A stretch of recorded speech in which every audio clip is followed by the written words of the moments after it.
relying on Social Security, SSI, SSDI, or VA benefits, well, you already know the financial ground beneath our feet feels shaky, to say the least.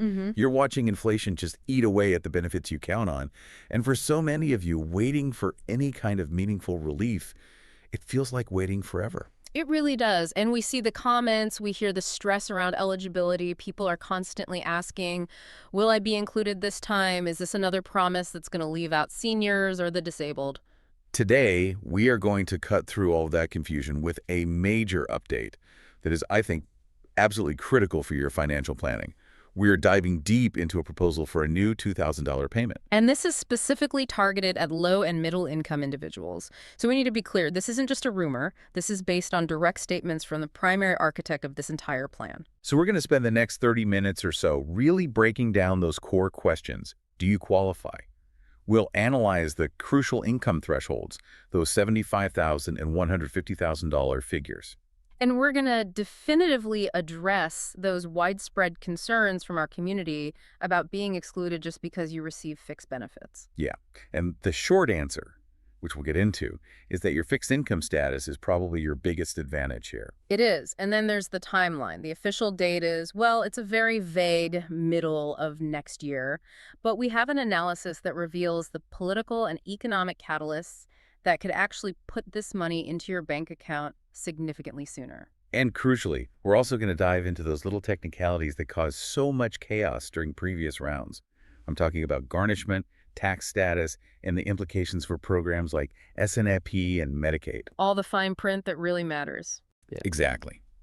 That is the essential deep dive today. We're providing clarity on eligibility, an assessment of the timing, and a forward-looking view of the legal protections you have to be aware of. Stay with us. This is the deep dive, and we are unpacking the $2,000 payment proposal. Welcome back to the deep dive. Before we jump right into all the policy details, we really want to start this discussion by speaking directly to you, our listener. Your messages have been pouring in, especially over the last several weeks, requesting, absolute clarity on this proposed $2,000 payment. And we read those comments. The overwhelming sentiment is one of urgency. It's, we need this money like a long time ago. We hear that loud and clear. We hear you, and we recognize that for so many people, this payment isn't some theoretical thing. It's a potential lifeline. It's for food, for rent, for medication. That urgency is absolutely warranted. I mean, especially in the current climate of just stubbornly high costs of living. We know many of you are deeply concerned about three specific things. Okay, what are they? First, confirming eligibility. Will I, as a fixed income recipient, be included? Second, the critical question of timing. When can I actually expect to see this money? And third, the protection of that money. Right. Will it be safe from debt collectors or garnishment? Exactly. So our mission today is to bring you the latest verified data straight from the direct source of this proposal to address those points with as much clarity. Have you heard the clarity. news that's lighting up the nation? It's real. It's official. It's happening. Social Security is sending out massive back payments. We're talking about real money here. Over $15 billion has already been distributed, and there's still another $6 billion being processed right now. And yes, that means some individuals are receiving over $6,700 on average, all in back payments. Just imagine that kind of money landing in your account. Hey there, welcome back. This isn't just a typical update. This is a financial lifeline. If you're on Social Security, SSDI, or SSI, I want you to listen very closely because this could be the biggest payment you see all year. It's automatic. It's already approved. And if you're eligible, it's already on its way. So take a deep breath, and let's walk through everything you need to know. So what's really going on? This is not a bonus. It's not a COLA. This is a retroactive back pay stemming from a major legislative change. The Social Security Fairness Act. It was passed, signed, and now it's in action. That means millions of Americans who were shortchanged for years are finally getting what they're owed. How much are we talking about? On average, it's $6,710 per person. But that's just the average. Some are getting more. And yes, it's all real, confirmed by the current acting commissioner of Social Security, Frank Bisogano, who recently stated that another 900,000 people are still in line for their lump sum payments. So, if you haven't seen yours yet, you could be next. These payments are being manually processed, which means staff are pulling information, calculating retroactive amounts, and sending out money one batch at a time. It's all being done as fast as humanly possible, and the deadline is the end of this month. That's right. Within the next 3 weeks, every eligible person will have their payment sent out. And if you're wondering, why now? It's because this law retroactively goes back to January of last year. So all the months you didn't get your full benefit, you're getting them now in one big payment. Picture this: an extra $360 a month multiplied over 18 months. That's how we get to these huge sums. And that's why this update is so massive. Still with me? Great, because here comes the part everyone wants to know: who qualifies? If you've been receiving Social Security, SSDI, or SSI benefits and were affected by the windfall elimination provision or government pension offset, you're likely on the list. The system is automatically identifying qualified recipients. You don't need to do anything. No forms, no applications. Just make sure your banking info is up to date. What if you moved or changed banks?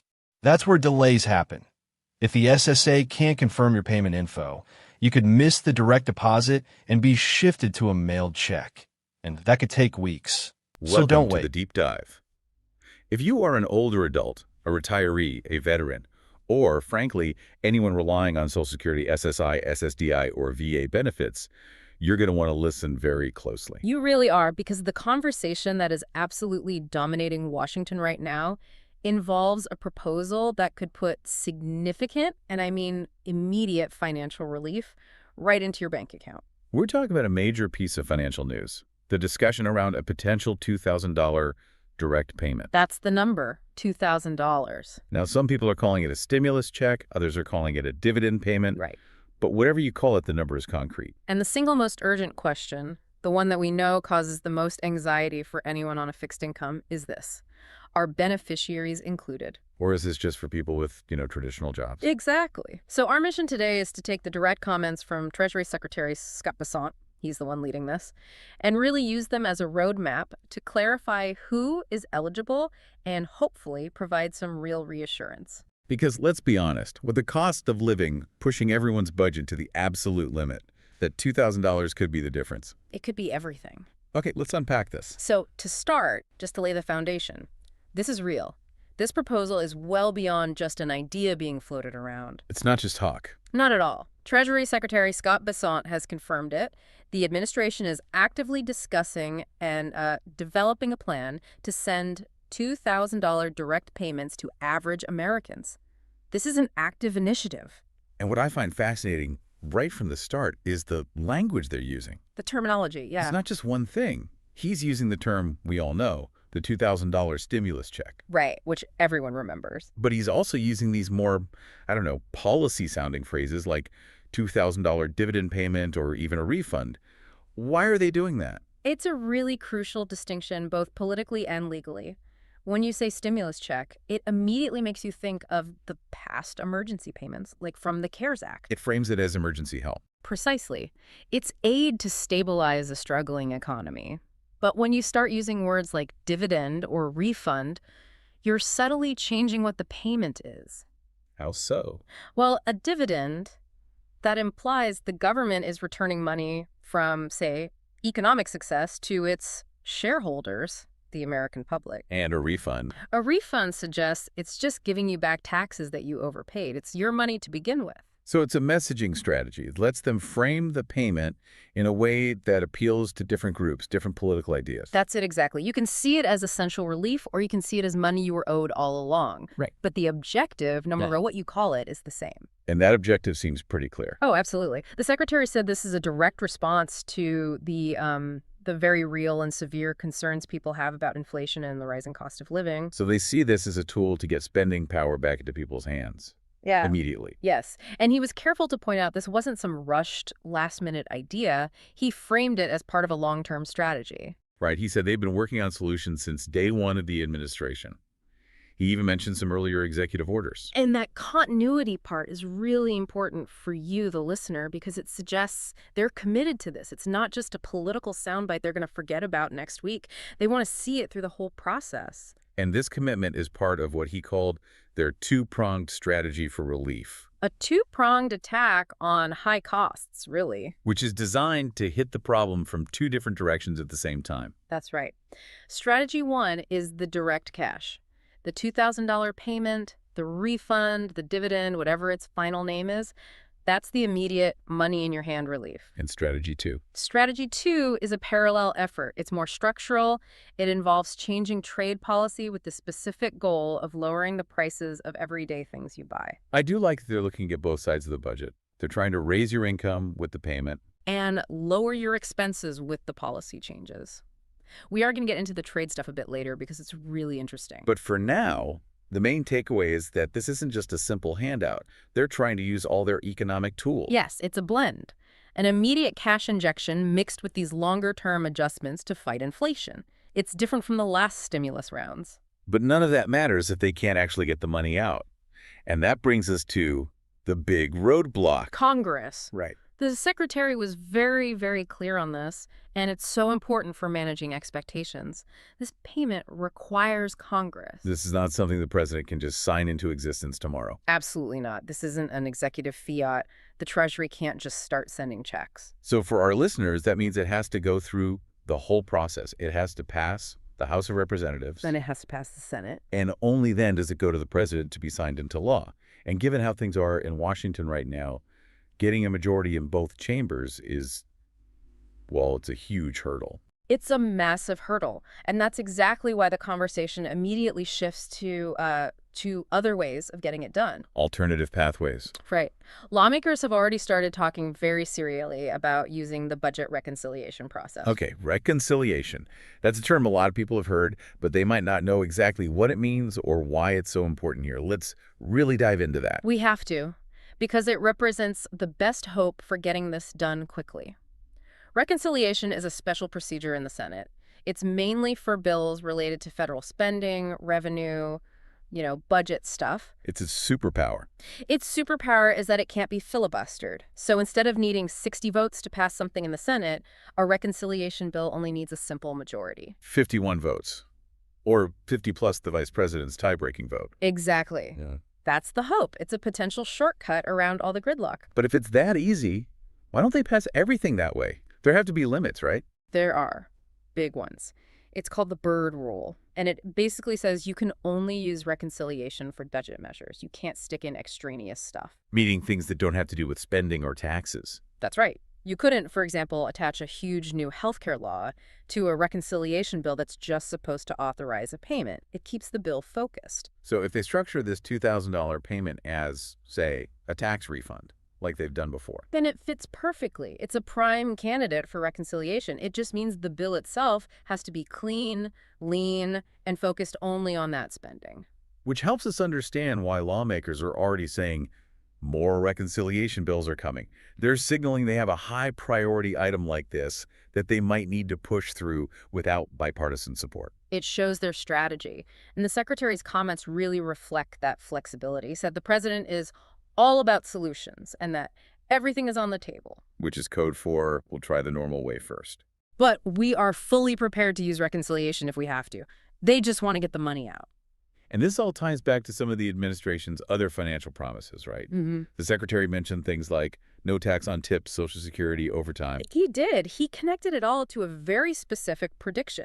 He said that because of all these efforts, including this potential $2,000 refund, Americans are going to see a big bump in the first quarter with the refunds and the real incomes. That phrase, real incomes, is key. It's not just about more dollars. It's about what those dollars can actually buy after inflation. It's about purchasing power. He's building a narrative of sustained effort that will lead to real, tangible results early next year. But that other phrase he used, working Americans and working families, that creates a huge risk.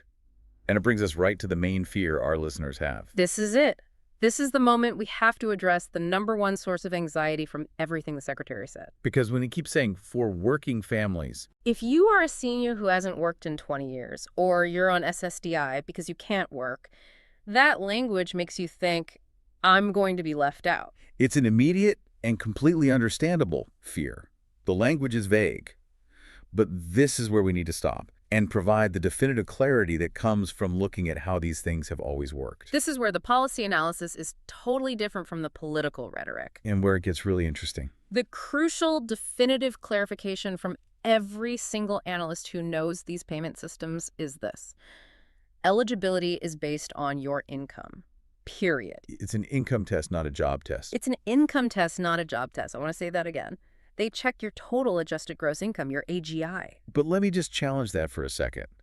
Couldn't they, if they really wanted to, write this bill to specifically exclude people who aren't working, to save money? I mean, theoretically, Congress can write a bill any way they want, but the political fallout, not to mention the logistical nightmare of trying to do that, would be catastrophic. It would go against all the precedent. Completely. When the government sends out mass payments, they don't send people door to door to see if you have a job. They look at one thing: the income number on the tax forms they have for you. So in every previous stimulus or refund program, the threshold was based on that adjusted gross income number. Every single time. And that number includes more than just wages. It includes the taxable portion of your Social Security, pension payments, interest, any taxable income. So let's be as explicit as possible here.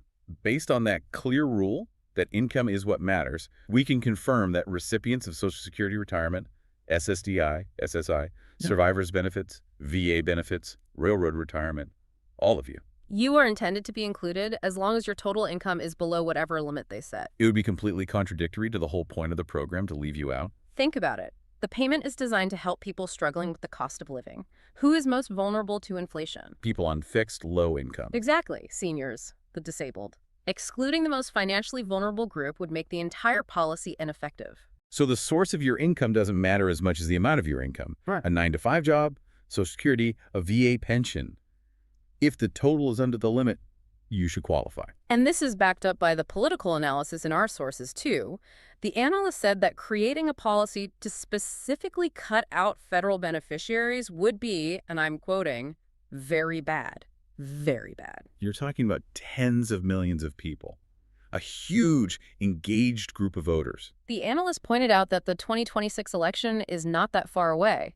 Intentionally creating a relief bill that ignores such a massive part of the low-income population would be, quote, a really bad, not smart move. It's just not politically survivable. So when you hear the secretary say working families, you need to translate that. In government speak, in policy terms, that means households below a certain income threshold. Don't get hung up on the word working. Don't. Just focus on the income number that will be in the final bill. That's the only thing that will matter for you. Okay, so we've established income is the key. So let's get into the actual dollars. What do we know about the income limits they're discussing for this $2,000 payment? The secretary didn't give a final locked-in number in this particular clip, but he has given a very clear range recently. And the general idea is that it would be for individuals or households with an income under $100,000. Under $100,000. Yeah. That's interesting. Because previous stimulus payments often started phasing out much lower, around $75,000 for a single person. It's a crucial comparison. The fact that they're even talking about a ceiling as high as $100,000 suggests they're trying to cast a much wider net this time. They're targeting more of the middle income group. Right. People who might not have qualified before, but who are really feeling the squeeze from inflation now. It's an acknowledgement that everyone's purchasing power has gone down. But he did say that number isn't set in stone. He said it could be 75, it could be 60. That's a pretty big range. It is a huge range. The difference between a $60,000 and a $100,000 cutoff impacts millions of people. And that uncertainty is why we keep saying, don't worry about the speculation. You have to wait for the final text of the bill. That's what will have the exact numbers for single filers, married couples, and so on. Exactly. Now for the question that causes so much stress for so many of our listeners, the non-filers. The what about me question, I'm on SSI, my income's too low to file taxes, what happens to me? And that anxiety is so valid. In the past, non-filers have had the hardest time getting their money. They have. But from a purely qualification standpoint, the news is actually very reassuring. If you don't file a tax return, it's almost always because your income is below the standard deduction. And what does that mean when we're talking about an income limit? It means that for the government's purposes, your income is effectively zero for tax calculations. So the math is pretty simple. Is $0 less than $100,000? Yes. Is it less than $60,000? Yes. You are highly likely to be eligible because your income is so low. So not filing a tax return isn't a barrier. In a way, it's proof that you qualify. That's a great way to put it. The lack of a return is often proof of your low income status. But, and this is a big but, qualifying is one thing.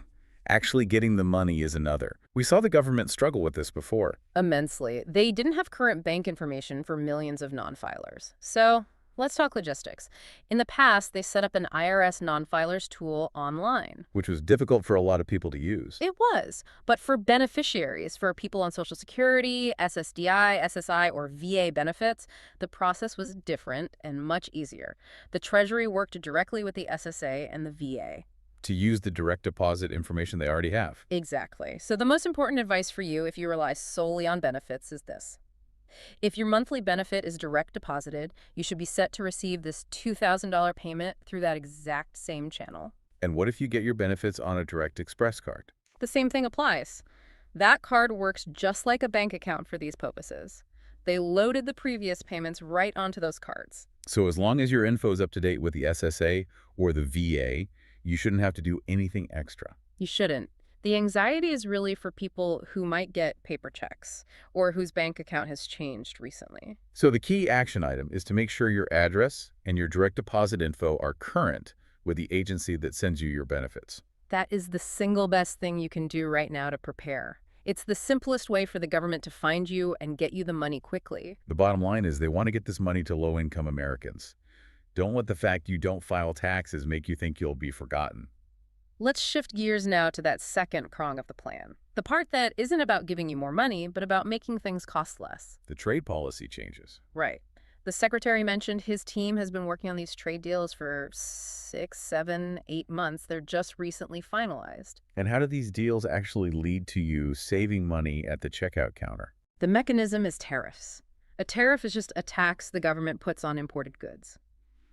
By making these new deals, mainly with countries in Central and South America, the U.S. has agreed to get rid of those taxes on certain products. And what products did he mention specifically? He was very specific. He named everyday items: coffee, cocoa, bananas, and he said many other items as well. And the idea is that when you remove those taxes, the prices here in the U.S. should come down. That's the anticipation. These are not luxury goods. These are staples in most people's weekly grocery budget.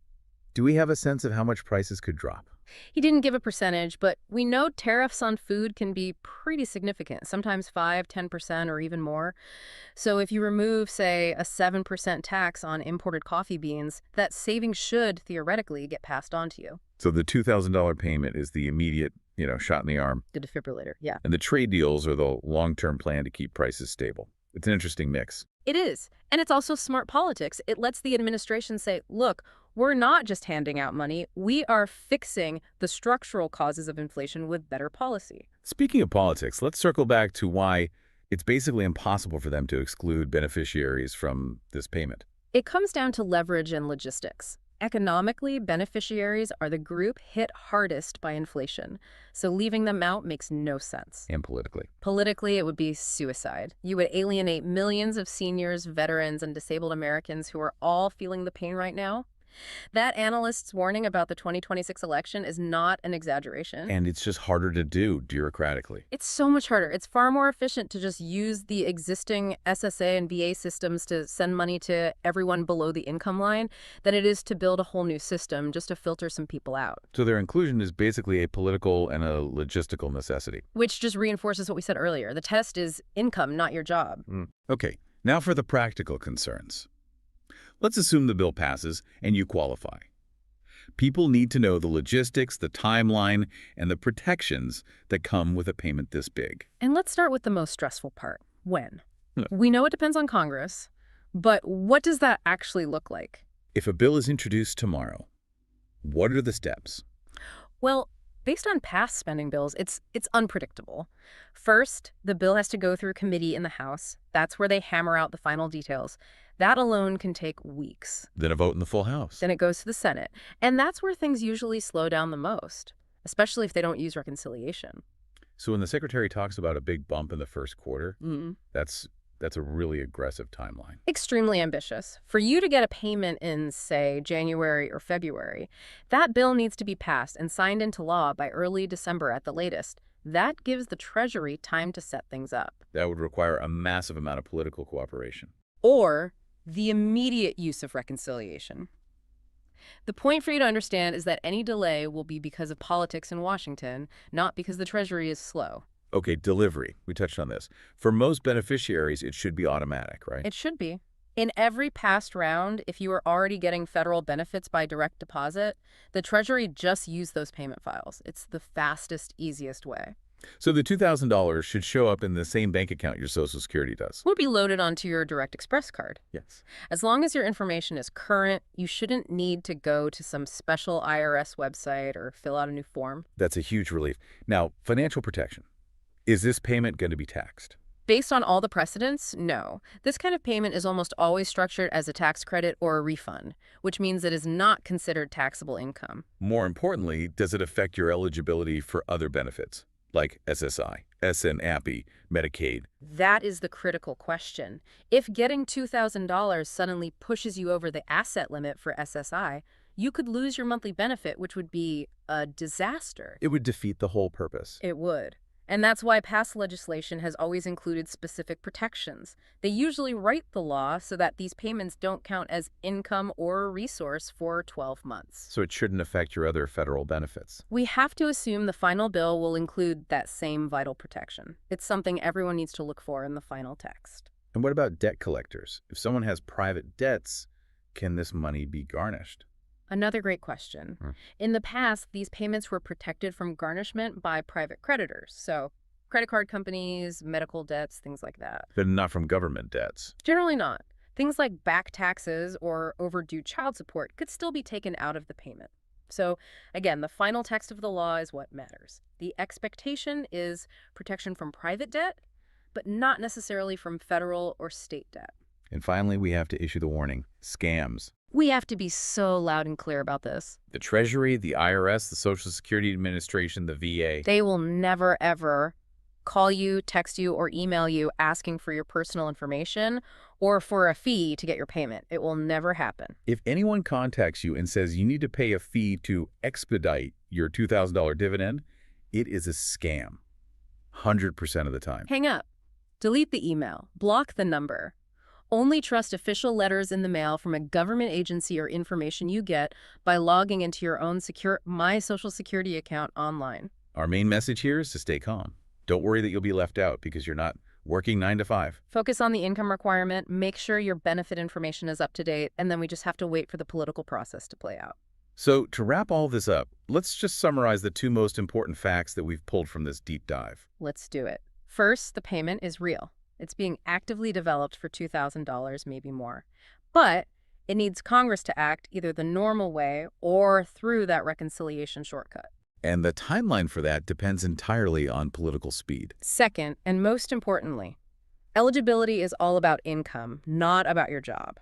The limit is likely to be under $100,000, which means Social Security, SSDI, SSI, VA, all beneficiaries with low incomes are expected to qualify. Don't let the phrase working families cause you any more worry. Please don't. So what does this all mean for you? We've talked about this dual strategy, the immediate cash from the payment and the longer-term relief from lower prices through trade. We've established that your inclusion is almost a certainty, politically and logistically. So the provocative thought we want to leave you with is this. When you think about your own household budget, how will these 2 solutions interact? Which one do you think will provide the fastest and most meaningful relief for you personally? Is it the one-time check that helps you catch up on bills right now? Or is it the ongoing, steady relief of slightly lower prices at the grocery store, week after week? It's something to think about. Your next step now is just to keep an eye on the legislative process. Seeing how quickly that bill moves will be the best clue you have as to when that money might actually arrive. Stay informed, stay calm, and focus on the facts as they come out in that. Welcome back to the deep dive. Okay, today we're looking at something pretty big. A proposal that, if it actually happens, could put thousands of dollars directly into the pockets of folks who really, really need it. That's right. We're talking about a specific, high-level discussion, really, about a a significant payment, a $2,000 dividend payment. And this isn't just some vague idea floating around, is it? It seems pretty concrete, or at least the idea itself is being confirmed at the highest levels. Exactly. It's been repeatedly endorsed. And look, if you're listening to this, maybe you rely on Social Security or SSI, any kind of fixed income.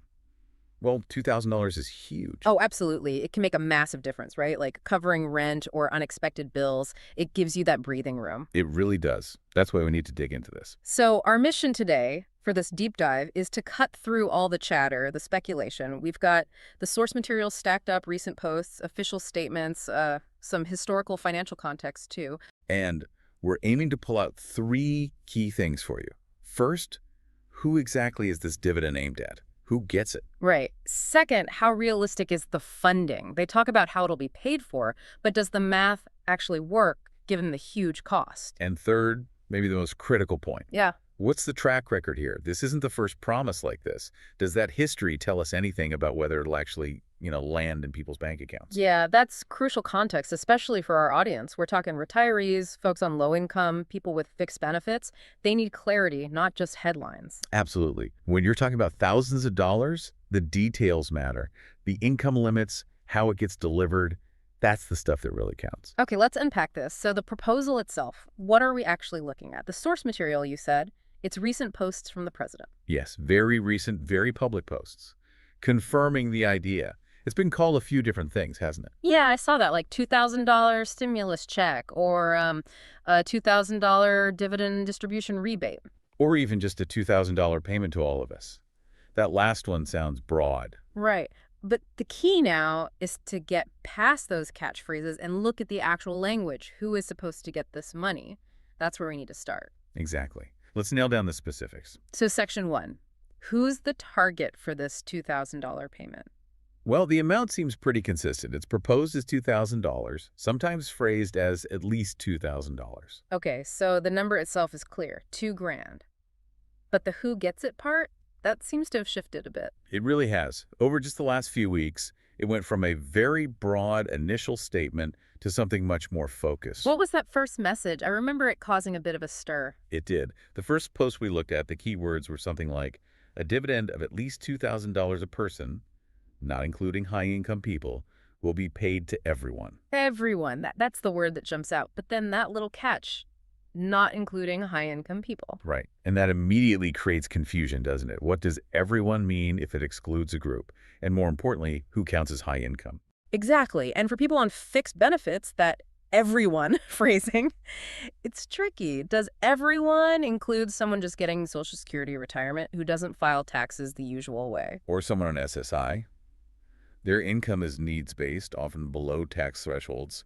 Are they part of everyone? That ambiguity is a real problem when people are trying to figure out if this applies to them. It causes anxiety, definitely. You see $2,000 for everyone, and then you wonder, wait, but do they really mean me? Precisely. Which is why the follow-up clarification was so important. So there was another post. What did that one say? Yes, almost right away, a second, more specific post came out, and this one sharpened the focus quite a bit. The language changed. How so?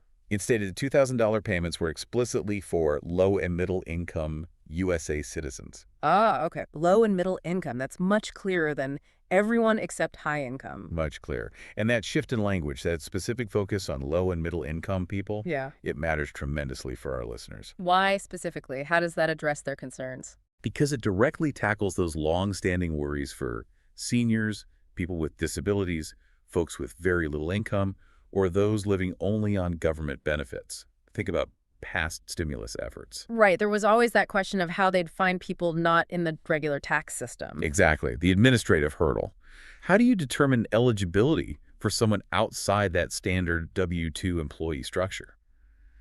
By tying eligibility clearly to income level, not the type of benefit someone receives, it simplifies things massively for millions. So it doesn't matter if you get Social Security retirement or SSDI or SSI.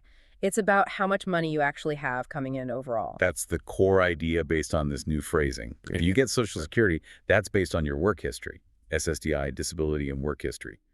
SSI, that's needs-based, so your income is already defined as very low. So in pretty much all those cases, your annual income would put you in the low or middle income bracket anyway. Almost certainly. Yeah. By any standard government definition, yes.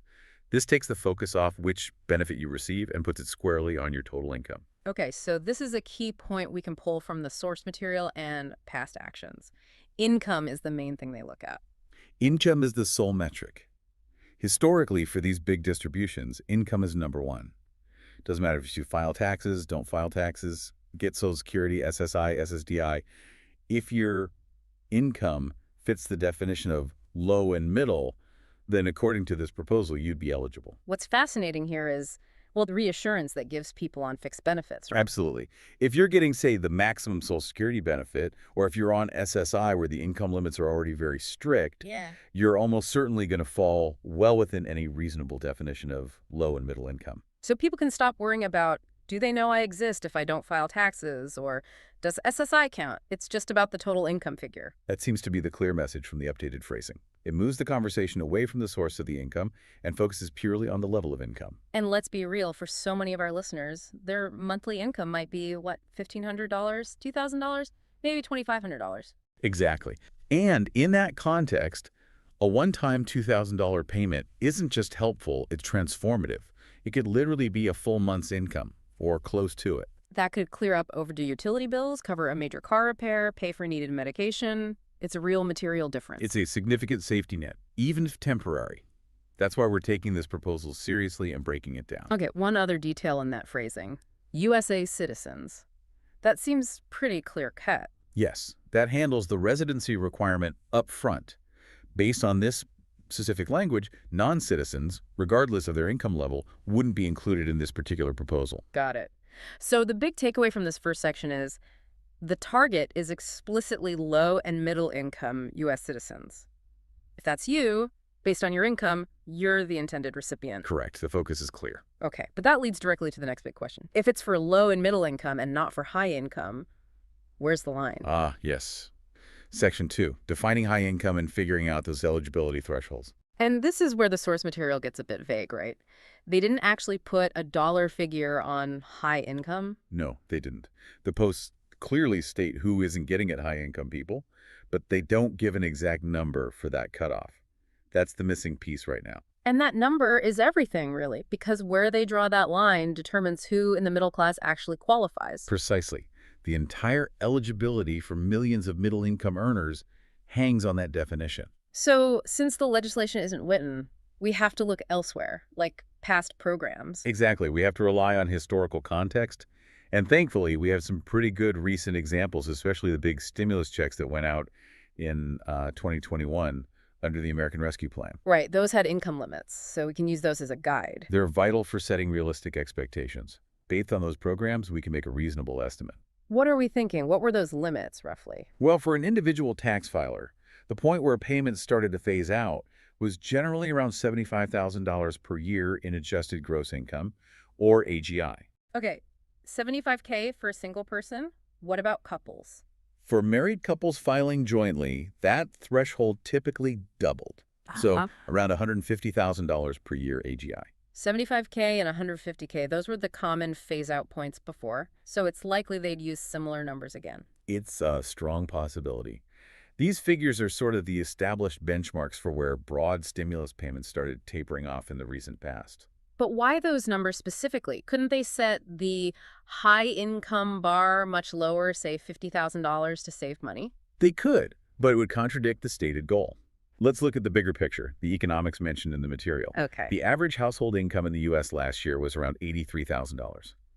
If the administration truly wants this payment to go to low and middle income people. Setting the cutoff below the national average wouldn't make sense. Exactly. If they drew the line at, say, $60,000 or even $70,000 for an individual, they'd be excluding a huge chunk of people who most would consider middle class. People who are definitely feeling the pinch of inflation but aren't technically low income. So it wouldn't really be a middle income benefit then, would it? It'd just be a low income payment. Precisely. To genuinely include the middle class, as the phrasing low and middle income implies, those estimated thresholds of $75,000 for individuals and $150,000 for couples seem necessary. They need to be high enough to capture a broad swath of working families. Okay, that logic makes sense. So bringing this back to our listeners on fixed incomes. Right. Let's connect it directly. If your total annual income is, say, below $30,000 or $40,000, which is true for the vast majority of people receiving Social Security retirement, SSI or SSDI. Then you are absolutely, unquestionably within the low-income category for this dividend. Your eligibility, assuming the proposal goes through based on these likely thresholds, is practically guaranteed. You're well below those 75 kilo, 150 kilo marks. And maybe we should quickly clarify again the different benefit types, just to be sure. Good idea. Social Security retirement and SSDI, disability insurance, are technically earned benefits based on your work record and contributions. SSI, supplemental security income, is different. It's purely needs-based. It's a safety net for the lowest income seniors and people with disabilities. So because SSI has such strict income and asset limits already, those recipients are probably the most certain to qualify. Absolutely. Their income is already determined to be very low by definition of the program. For Social Security retirees, even those who might have had higher earnings during their career and get a larger monthly benefit now. Their current retirement income still usually falls well below that $75,000 individual limit. Generally, yes. Even the maximum Social Security benefit is considerably less than $75,000 a year. So if income is the only factor, what about someone working, say, a minimum wage job, not getting any federal benefits? Are they in? Yes, absolutely. If an individual works full-time and earns maybe $30,000, $35,000 a year, they're clearly low income by these metrics. They would qualify just the same as a senior living on a similar amount from Social Security. It's purely about the income number, not where it comes from. That's the takeaway from the current proposal's language. Income level is the gatekeeper. There was also something in the source material about the sheer scale of this plan, right? How many people they expect to cover. Yes, that's another clue about the income thresholds. When they calculated the potential cost, which we'll get to next, the model assumed about 85% coverage of the population. 85%? That's huge. That's similar to the big stimulus checks in 2021. Exactly the same metric used for the $1,400 check back then. We're talking about potentially reaching around 284 million people, including dependents. Wow. Okay, and to cover that many people, 85% of the population. The income limits have to be set pretty high, right? You can't reach that number if you cut off eligibility too low. Precisely. It reinforces the likelihood of those higher thresholds, the 75K, 150K figures. You need those levels to be inclusive enough to hit an 85% coverage target. It has to include a large part of the middle class. So what does this all mean? Let's synthesize the eligibility part. It means eligibility seems to hinge solely on your income level.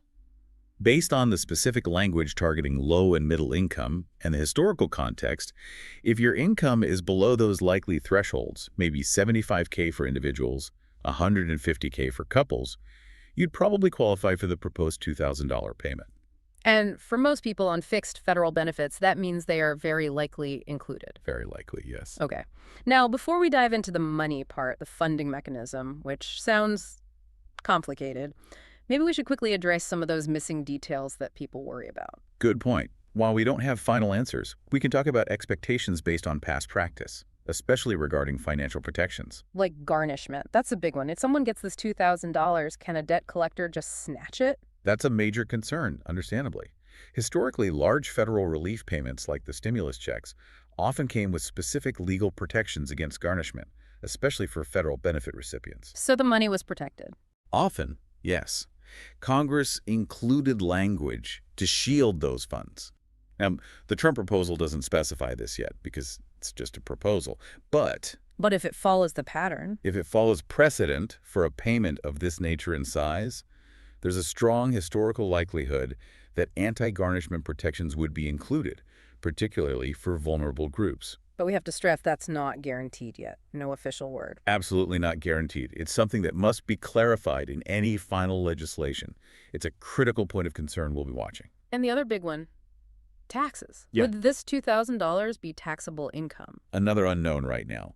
Past stimulus payments were generally structured as tax rebates, meaning they were not considered taxable income. And this payment is being called a dividend distribution rebate sometimes. Right. That phrasing, tying it to tariff revenue as a sort of rebate, suggests the intention might be for it to be non-taxable. But again, intention isn't law. We need the final legislative language to be sure. Exactly. Garnishment protection and tax status are two huge missing pieces. We absolutely urge listeners not to make assumptions about either one until official government sources confirm the details. Okay. So eligibility seems fairly clear based on income, but key details on protection and taxes are still missing. Let's move to the money itself. Section 3. the financial mechanics. How are they proposing to pay for this? Right.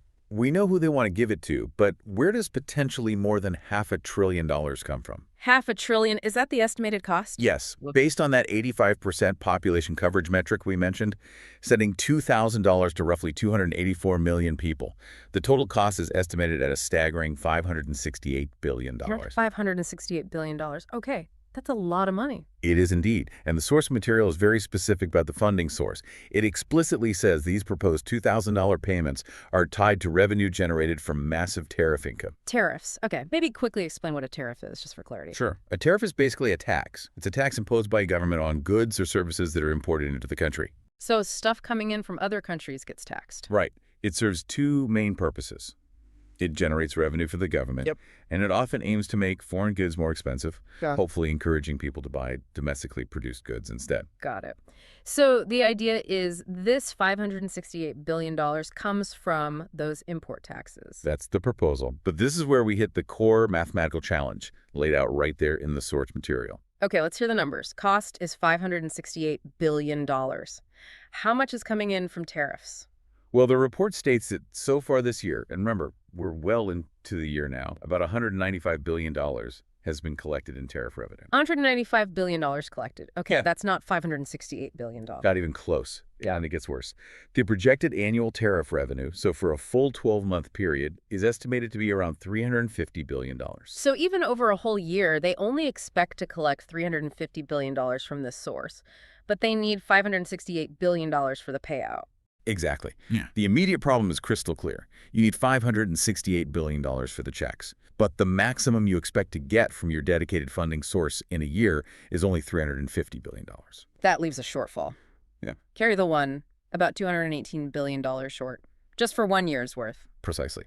So based purely on the current annual revenue coming in from tariffs, funding this distribution is, well, logically, mathematically impossible on a short-term cash-on-hand basis. They just don't have the money right now from that source. Okay, this is really important for people to understand. If the payment depends only on the tariff money collected this year, it's not happening at the scale. Correct. They are hundreds of billions short based on current and projected annual collections. So how do they plan to do it then, if the dedicated funding source isn't enough right now? This leads directly to the mechanism they have to rely on, looking further out, long-term projections, and crucially, borrowing. Ah, the future money. What are the projections? The source material throws out a much bigger number to try and bridge this gap. A 10-year tariff projection. Over the next decade, they project collecting over $3 trillion from tariffs. $3 trillion over 10 years. Okay, that's a massive number compared to $568 billion. It is. And that's the argument. They'd say, look, the immediate funds are short, yes, but the future revenue stream is enormous. A $568 billion payout today is sustainable when you measure it against $3 trillion coming in over the next decade. So the plan is to pay for it with future money? Essentially, yes. But let's be really clear about what that means operationally. If you don't have the $568 billion today, You have to get it from somewhere else today. you have to borrow it. The source material says it clearly. They would have to borrow the money today, send it out, and then use the incoming tariff revenue over the next 10 years to pay back that loan. So wait, borrowing against a projection of income over 10 years, isn't that just a fancy way of saying they're adding $568 billion to the national debt right now and just planning to pay it back later with tariff money? That is precisely the critical question. It absolutely involves deficit spending up front. You're issuing debt, financing the payout now, with the promise that future tariff revenues are earmarked for repayment. It sounds like the government taking out a huge mortgage on its future earnings to cover a big expense today. That's a pretty good analogy. Yeah. Conceptually, that's how it works. The immediate impact is that this $568 billion cost gets added, at least temporarily, to the national debt. It's financed through borrowing, even if the plan is to pay it off later with specific revenue. And the context here matters too, right? The source mentioned the current rate of debt increase. Yes, it points out the nation is already accumulating debt very rapidly, billions every day. So financing this $2,000 payment by borrowing against future tariffs uses that same mechanism of increasing national debt, even with the repayment plan. The immediate effect is more debt. But if they really do collect $3 trillion over 10 years, $568 billion is what, less than 20% of that? Correct. The scale comparison is important. If that $3 trillion projection holds true, then financing $568 billion up front is easily manageable against that massive future stream. They could justify the borrowing based on the long-term income. But the key point remains. They don't have the cash now. They need to borrow it first. The current math confirms that. The $568 billion isn't sitting in a tariff fund waiting to be spent today. It requires upfront financing. Now, there was another point in the source material about this funding that sounded confusing. Something about paying down the debt. Yes, this is a really tricky, almost contradictory claim made in the posts. The claim was that after sending out the $2,000 payments to low and middle-income people, there would still be so much money left over from the tariffs that they could actually use it to pay down the national debt. Wait, how does that work? If they need $568 billion and they only collect $350 billion a year and they have to borrow the difference, how is there money left over right away to pay down other debt? It's mathematically very difficult to square that circle in the short term. If the cost, 568B, exceeds the annual revenue, 350 bedders, you're operating at a deficit for this specific payout initially. The only way there could be money left over in a broader sense is if you consider the entire $3 trillion projected income stream. So they're talking about the long-term projection again, saying the total projected income is more than the payout cost. That seems to be the implication. They're saying, yes, we have to borrow now, but look how much money is coming in over 10 years. This $568 billion is just a fraction, and the rest can go to debt reduction. But claiming an immediate surplus or money left over after the checks go out, while simultaneously needing to borrow hundreds of billions to send the checks, it's a confusing message. It sounds more like optimistic accounting based on future hopes than current reality. It definitely leans heavily on the long-term projection holding true. For you, the listener, just be aware that this claim that the payments will happen and other debt will be paid down simultaneously from this source is part of the political messaging. It's intended to make the proposals sound fiscally responsible, even if the short-term mechanics involve borrowing. Okay, so summing up the financials. Huge cost, 568 boobies. Immediate tariff income isn't enough. 195B collected, $350 projected annually. Success hinges entirely on that long-term $3 trillion tariff projection and requires borrowing the money upfront today. That's the financial reality presented in the sources. Which leads us nicely into the next section, context and credibility. Because this isn't the first time we've heard about big payments, is it? Not at all. Section 4, context and credibility. This is where we look at the history and the implications of making repeated promises. Because if we connect this to the bigger picture, the fact that this $2,000 idea isn't new is pretty significant, right? Hugely significant. The credibility and the risk associated with this specific proposal need to be understood in light of recent history. The source material actually details this timeline. This is, believe it or not, the fourth time since January. So in less than a year that this administration has endorsed a major cash distribution concept. 4 times in under a year. Wow. Okay, let's quickly recap those. What were the others? Let's walk through it. First, way back in February this year, there was talk and even an endorsement of something called the $5,000 Doge dividend. Sounds odd, but it was a real proposal that got high-level attention. Okay, the $5 K Doge dividend. What was next? Then, more recently, in August, we saw the endorsement of a $600 rebate check. That one was more formal, introduced as part of the American Worker Rebate Act of 2025. $600 rebate. Got it. And the third? The third instance was just on October 2nd. In a specific interview, the president indicated a distribution or dividend was being considered, somewhere in the range of $1,000 to $2,000. $1,000 to $2,000 in October. And now this latest explicit post about a dividend of at least $2,000. Exactly. February, August, early October, and now again.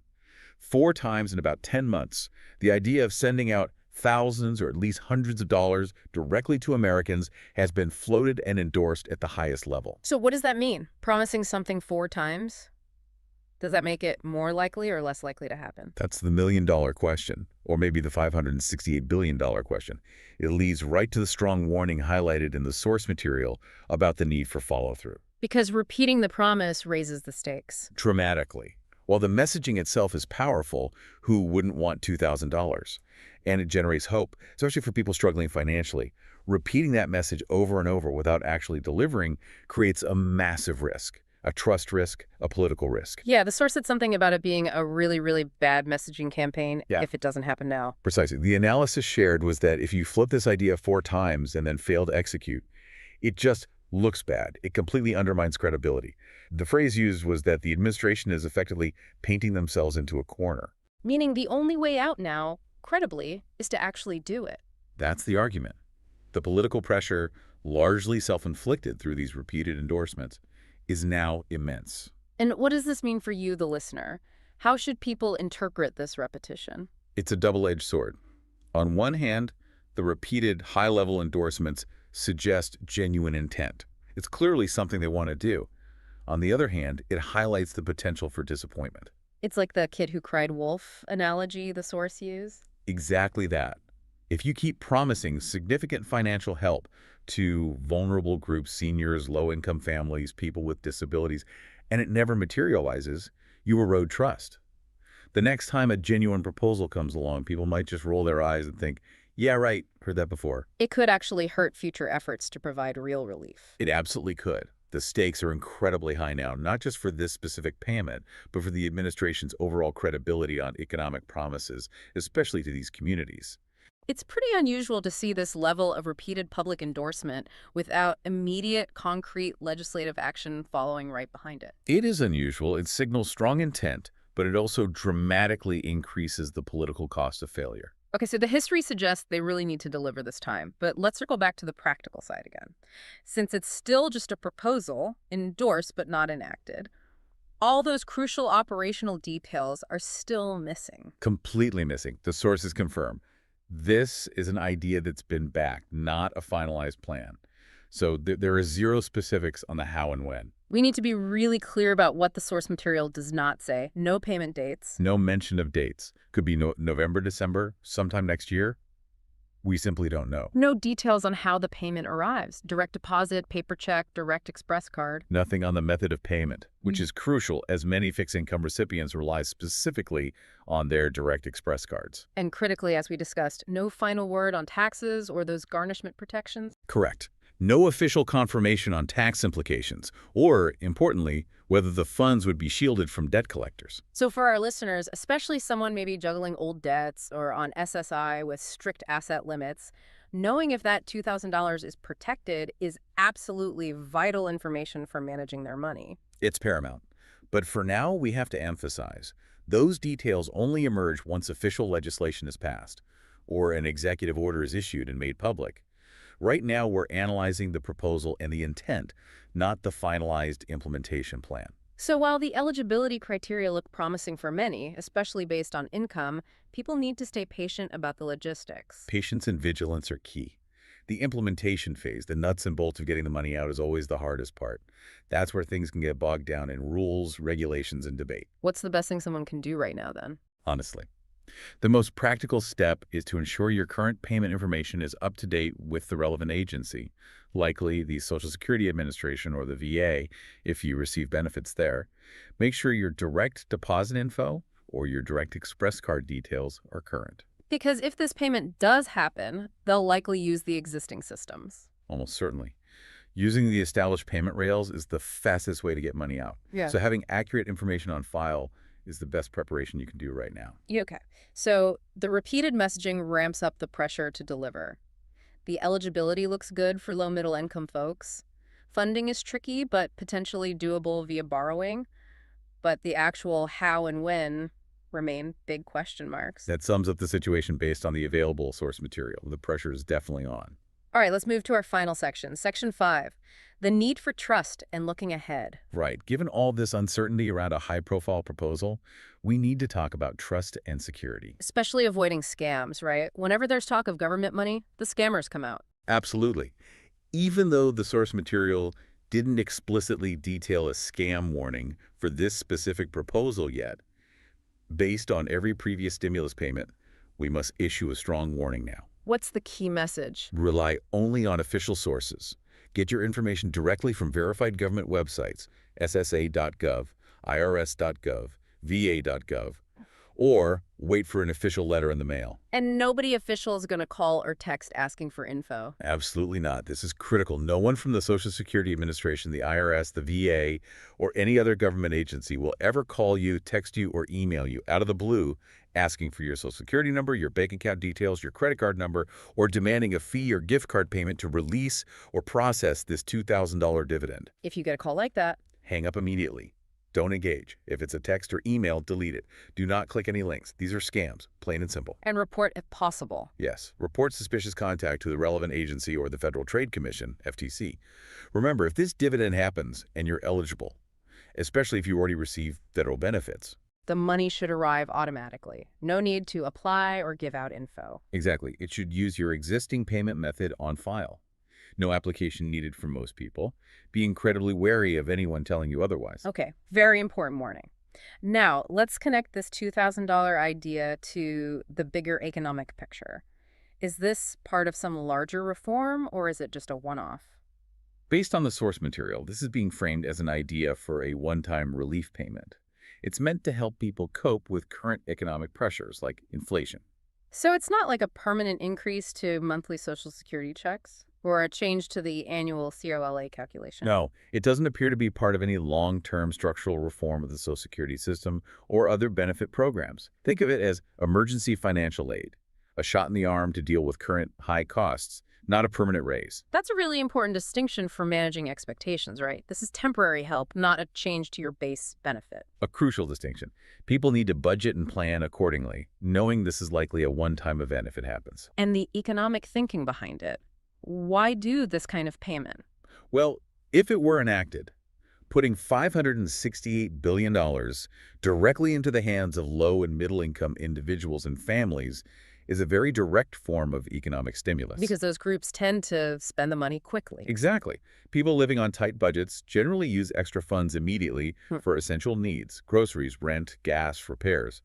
That money flows right back into local economies, supporting businesses and jobs. It provides a rapid boost. Which is part of the political appeal. Besides just helping people, it stimulates the economy from the bottom up. That's the theory, yes. Yeah. It's seen as an efficient way to get money circulating quickly where it's most needed. Okay. So as we wrap up this deep dive, what's the main message going forward? Vigilance. We have to remain vigilant. We'll keep monitoring the status of this proposal, tracking any legislative movement, watching the financial projections, seeing if the political follow-through actually happens. Because the credibility of the whole thing depends on what happens next. Entirely.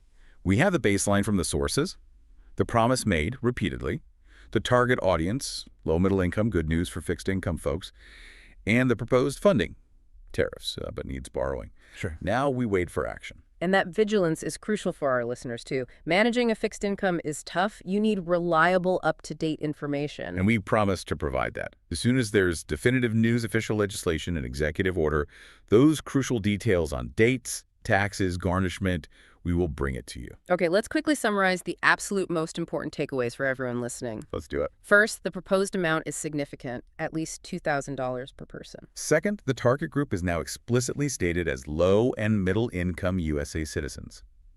This strongly suggests inclusion for almost everyone on Social Security, SSI, SSDI, based on typical income levels. Your income is the key. Third, the funding is tied to tariff revenue, but the math shows it requires substantial future borrowing, likely against 10 years of projected income to cover the immediate $568 billion cost. That's the big financial hurdle. And fourth, this is a proposal that has now been publicly endorsed 4 times in less than a year. This repetition massively increases the pressure on the administration to actually deliver, making follow-through critical for their credibility. Got it.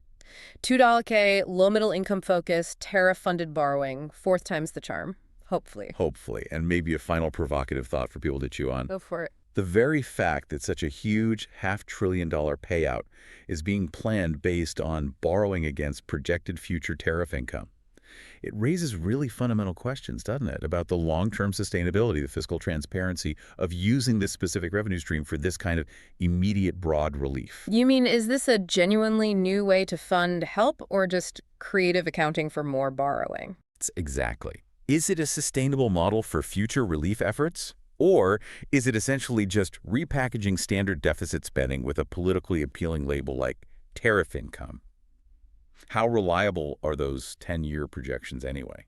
That whole debate about whether this sets a new precedent for financing federal aid, that's something really worth thinking about as this develops. That's a powerful point. Is it real fiscal innovation or just shifting labels?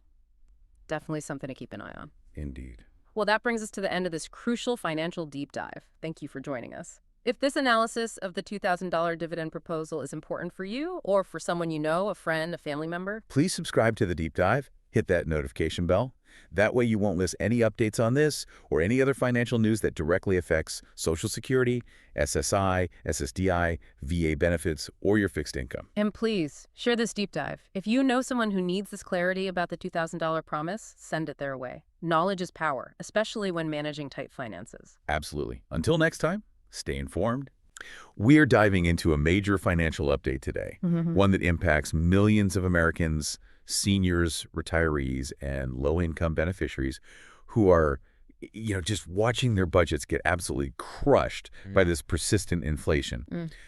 The headline that's really dominating the news cycle right now is this proposed $2,000 dividend check, Right. a payment that's intended specifically for low and middle-income Americans on fixed benefits. So think Social Security, SSI, and SSDI. And that headline, it delivers just a massive injection of hope. But our mission today is really to look past the political promise and ground ourselves immediately in reality and the data. Okay, so we need to ask the hard questions. Exactly. We have to ask, what is the actual timeline here? Because we are looking at, 6 to 7 months away, maybe the middle of next year, and that's a big if. That's only if this money materializes at all.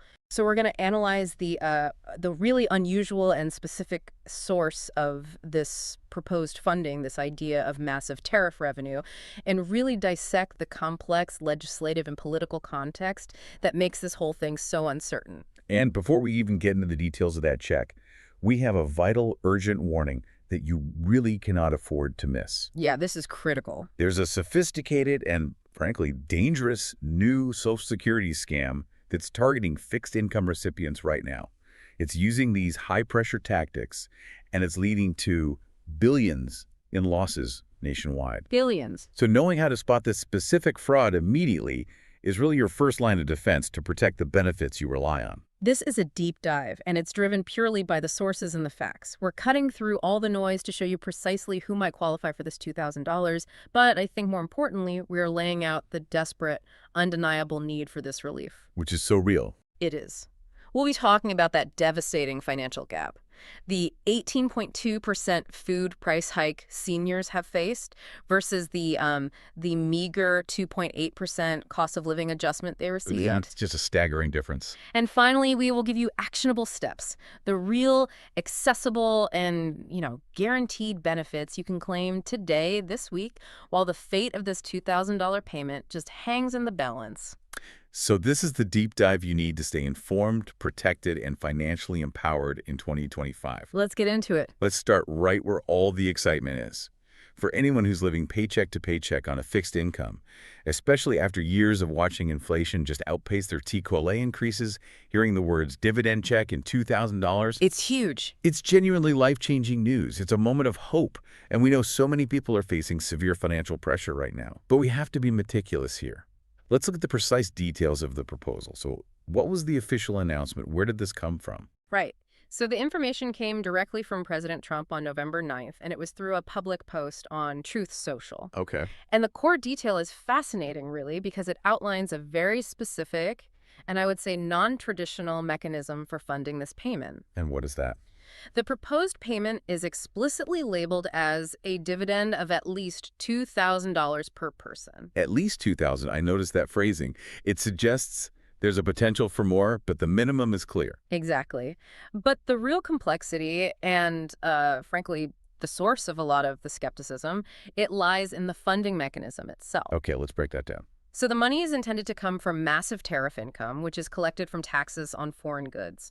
For a little context, tariffs are basically just taxes that are levied on imports. Right. And the idea being promoted is that this immense new revenue stream that's pouring into the country would then be used to fund these checks directly. And the original post was pretty broad, wasn't it? I remember it talking about the country being richest, having almost no inflation, and taking in trillions of dollars from this source. It was very broad. And this is where we really have to dig into the political context, because the initial promise was actually quite different. How so? Well, initially, the proposal stated that this tariff revenue would primarily go toward paying down the enormous, existing $37 trillion national debt. Okay, so debt reduction was the first priority. It was. But then came the pivot. The subsequent announcement clarified that the $2,000 payments made to low and middle income U.S. citizens would come first. Ah, so they come off the top. Exactly, derived from the massive tariff income. And only the money that's left over after the checks are paid would then be used to substantially pay down national debt. So that switch in priority, from debt reduction as the primary goal to dividend checks as the immediate priority, that is a crucial political detail. It really sets the stage for all the uncertainty here. It's a very clear signal aimed at a key demographic. So let's analyze the funding itself, though. Using tariffs for direct consumer dividends is, well, it's highly unusual. What are the financial and legislative implications of earmarking tariff revenue this way? That's a deep question, and it's the right one to ask.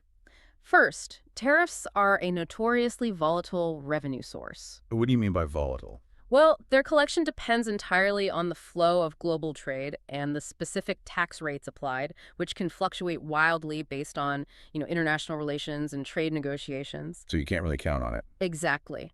A massive recurring $2,000 dividend promise needs a stable, consistent revenue stream, and tariffs are not traditionally seen as that stable base. Okay, so that's the first problem. What's the second? The second, and this is crucial, is that there is no automatic mechanism for the tariff money collected by the Treasury to simply flow into a Social Security or a consumer check fund. So it's not like the money just automatically gets routed to beneficiaries. It's not that simple. Not at all. To make this happen, Congress would have to pass specific legislation. This is the big legislative hurdle that really grounds the timeline. So the money would need to be formally appropriated. Precisely. This means the proposal has to be introduced in Congress, it has to be reviewed by committees, probably the Ways and Means Committee and the Appropriations Committee. It has to be debated, potentially amended, and then passed by both the House and the Senate, and then finally signed by the President. Wow. This entire process just takes time, regardless of any political momentum. And that explains why the timeline is 6 or 7 months away, even in the absolute best-case scenario. It's tied to the glacial pace of the legislative process itself. That's right. Okay, let's shift gears and focus on eligibility. Who exactly is included in that bucket of low and middle income U.S. citizens? Based on the source material, the eligibility is really designed to capture the core groups of fixed-income Americans. So first, you have seniors on Social Security retirement benefits. That's about 50 million Americans. Okay, so that's the biggest group. Right. If you are receiving your monthly check and you fall below whatever income threshold they establish, you are the primary target. And critically, this also includes the two groups that rely most heavily on federal support, either because of low income or disability. Precisely. And we should probably define the acronyms here, just to be clear. Next are SSI recipients. That stands for Supplemental Security Income. And that's a needs-based program. It is. It's for individuals, often seniors or disabled folks, with very limited income and resources. And unlike regular Social Security, SSI is funded by general taxes, not payroll taxes, and it's strictly based on financial necessity. How many people are on SSI? There are over 7 million people on SSI, and they would, quote, definitely qualify as low income. Okay, and the other group? That would be SSDI recipients, Social Security Disability Insurance. This program is for those with disabilities who have a sufficient work history. And while SSDI recipients can have slightly higher incomes than SSI recipients, they are still considered fixed income and would fall within the low to middle income bracket this proposal is targeting. So that also includes survivor and spousal beneficiaries. Anyone receiving Social Security based on a spouse's record. Yes, they're included as well. So basically, anyone who is relying on one of the main components of the Social Security Administration's benefits for their primary income is the target audience for this relief. That's the idea. But the key here, the caveat, is not including high-income people. Right. And that means there will be income limits. They'll likely be based on your adjusted gross income, or AGI, very similar to past stimulus checks. Do we have any idea what that cutoff would be? We don't have the precise number yet, but the source offers a very reassuring reality check for you, the listener. It says if you are living solely on Social Security or SSI, you are almost certainly going to be under any reasonable income limit they would set. So for the average fixed-income American, that high-income limitation shouldn't be a concern at all. Not really, no. Now we have to address the painful part, the heavy dose of skepticism. The proposed timeline is distant, and the political context is undeniable. We have seen failed promises before. We have, and we have to recall the failed proposal of the Doge checks that were floated earlier this year but just never materialized. Right. That history makes beneficiaries understandably skeptical, and when you combine that fragile trust with the political timeline, it just creates a lot of doubt. And many analysts are calling this announcement a political stunt to win back support ahead of elections. Now, I want to push back on that interpretation a little bit based on the data you're about to share. Okay. While the political maneuvering may be real, doesn't the need for this money, I mean, the sheer economic necessity of it, doesn't that actually validate the urgency of the promise, regardless of the motivation behind it? That's an essential distinction to make. The political motive might be sound, but the underlying economic necessity is undeniable. The source suggests this switch from debt reduction to immediate dividend checks is a wildcard to win back support from seniors who feel abandoned by the current economic environment. But the data shows they are being abandoned, economically speaking. Yes. And when we transition into this next section, the data will demonstrate that this is a lifeline that is desperately needed, proving the target audience's desperation is real, whether the promise is or not. It forces the average recipient into a terrible position, really. They're desperate for the money, but they have to sift through all this political maneuvering to determine if the promise is real. It's a tough spot. So the key takeaway here is clarity. The $2,000 check is a proposal. The funding is volatile tariffs. The timeline is distant mid-next year at the earliest, and it requires congressional action. And the target is clear. Low to middle-income beneficiaries. That's the summary. Now let's talk about why it's so needed. This political debate over a proposed $2,000 check only gains its critical weight when you really understand the tangible financial struggles that are outlined in the sources. This discussion, it's not just about a potential bonus. For millions, this is about basic survival and dignity. And we really need to quantify the crisis for our listeners. These checks are being discussed as a lifeline. And that term, it's not hyperbole when you look at the poverty statistics among our senior population. No, it's not. The statistics are a moral indictment, really. The source highlights that right now, around 5 million seniors are receiving below poverty level checks from Social Security, and this projection extends into 2025. 5 million people. 5 million individuals who spend their lives contributing to the system are living in poverty in the wealthiest nation on earth. This is the immediate, desperate context for why a one-time $2,000 check, even with all its uncertainty, is so eagerly anticipated. 5 million people who are relying on the system they paid into, and they're still unable to meet their basic financial needs. It's just staggering. It is. But the real structural issue that's making the problem worse is this devastating inflation gap, the disconnect between the rising costs and the benefit increases.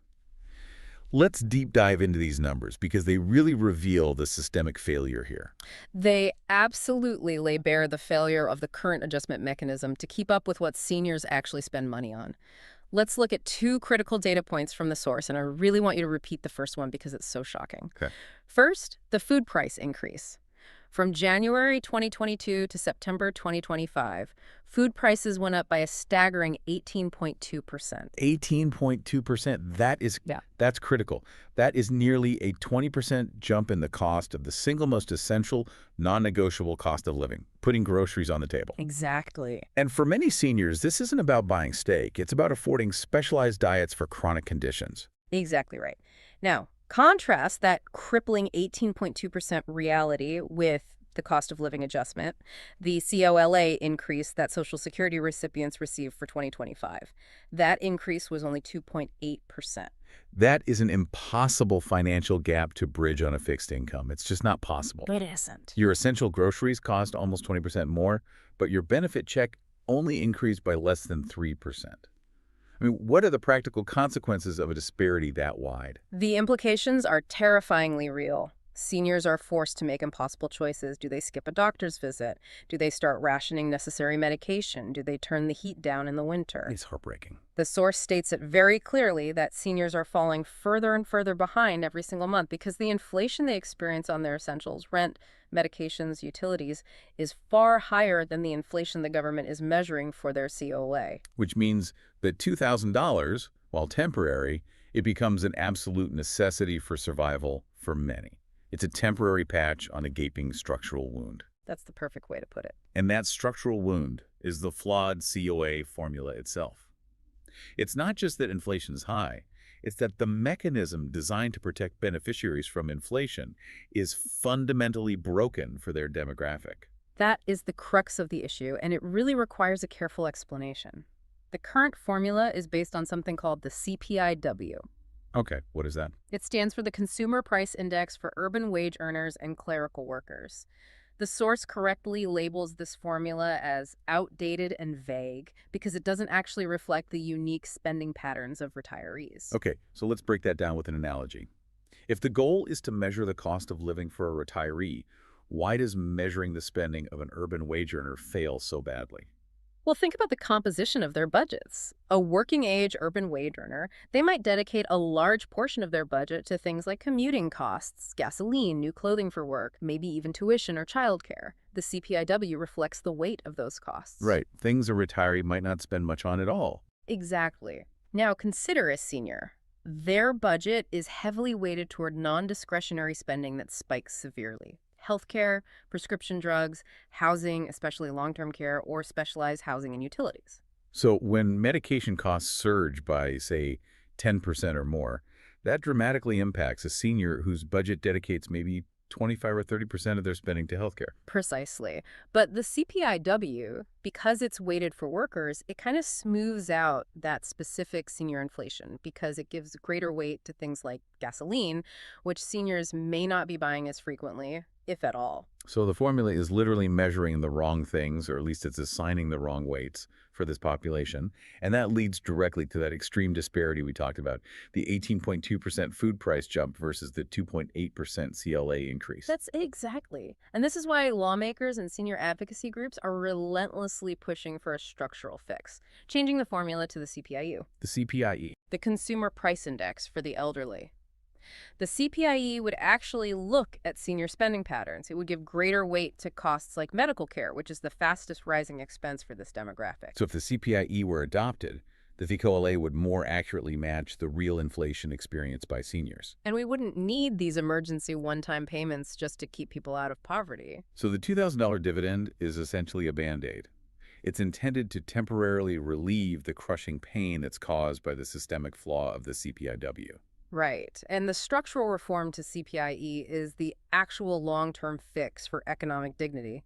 It connects the need for this stimulus directly back to the need for immediate structural reform. The source material really emphasizes that frustration, doesn't it? If the system worked correctly, if the CPIE were already in place, a temporary lifeline wouldn't be necessary just to combat rising grocery costs. It wouldn't. The system would be doing its job. We've established the desperate need for this money and the long, uncertain timeline. So now, let's pivot to the mechanics of it.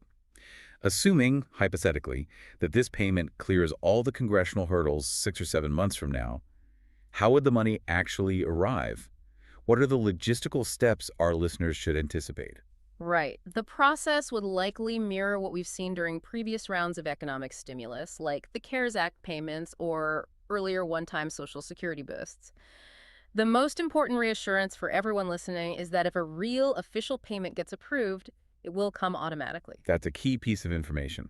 So no need for complex forms, no rushing to fill out a new application, which we know is often really difficult for seniors with limited mobility or internet access. That's correct for the vast majority of eligible recipients. For people who are already receiving Social Security, SSI, or SSDI, the government already has your information. They have your preferred payment method on file. So the payment would just be initiated by the Social Security Administration or the Treasury based on those records. Yes, exactly. What about the different payment methods?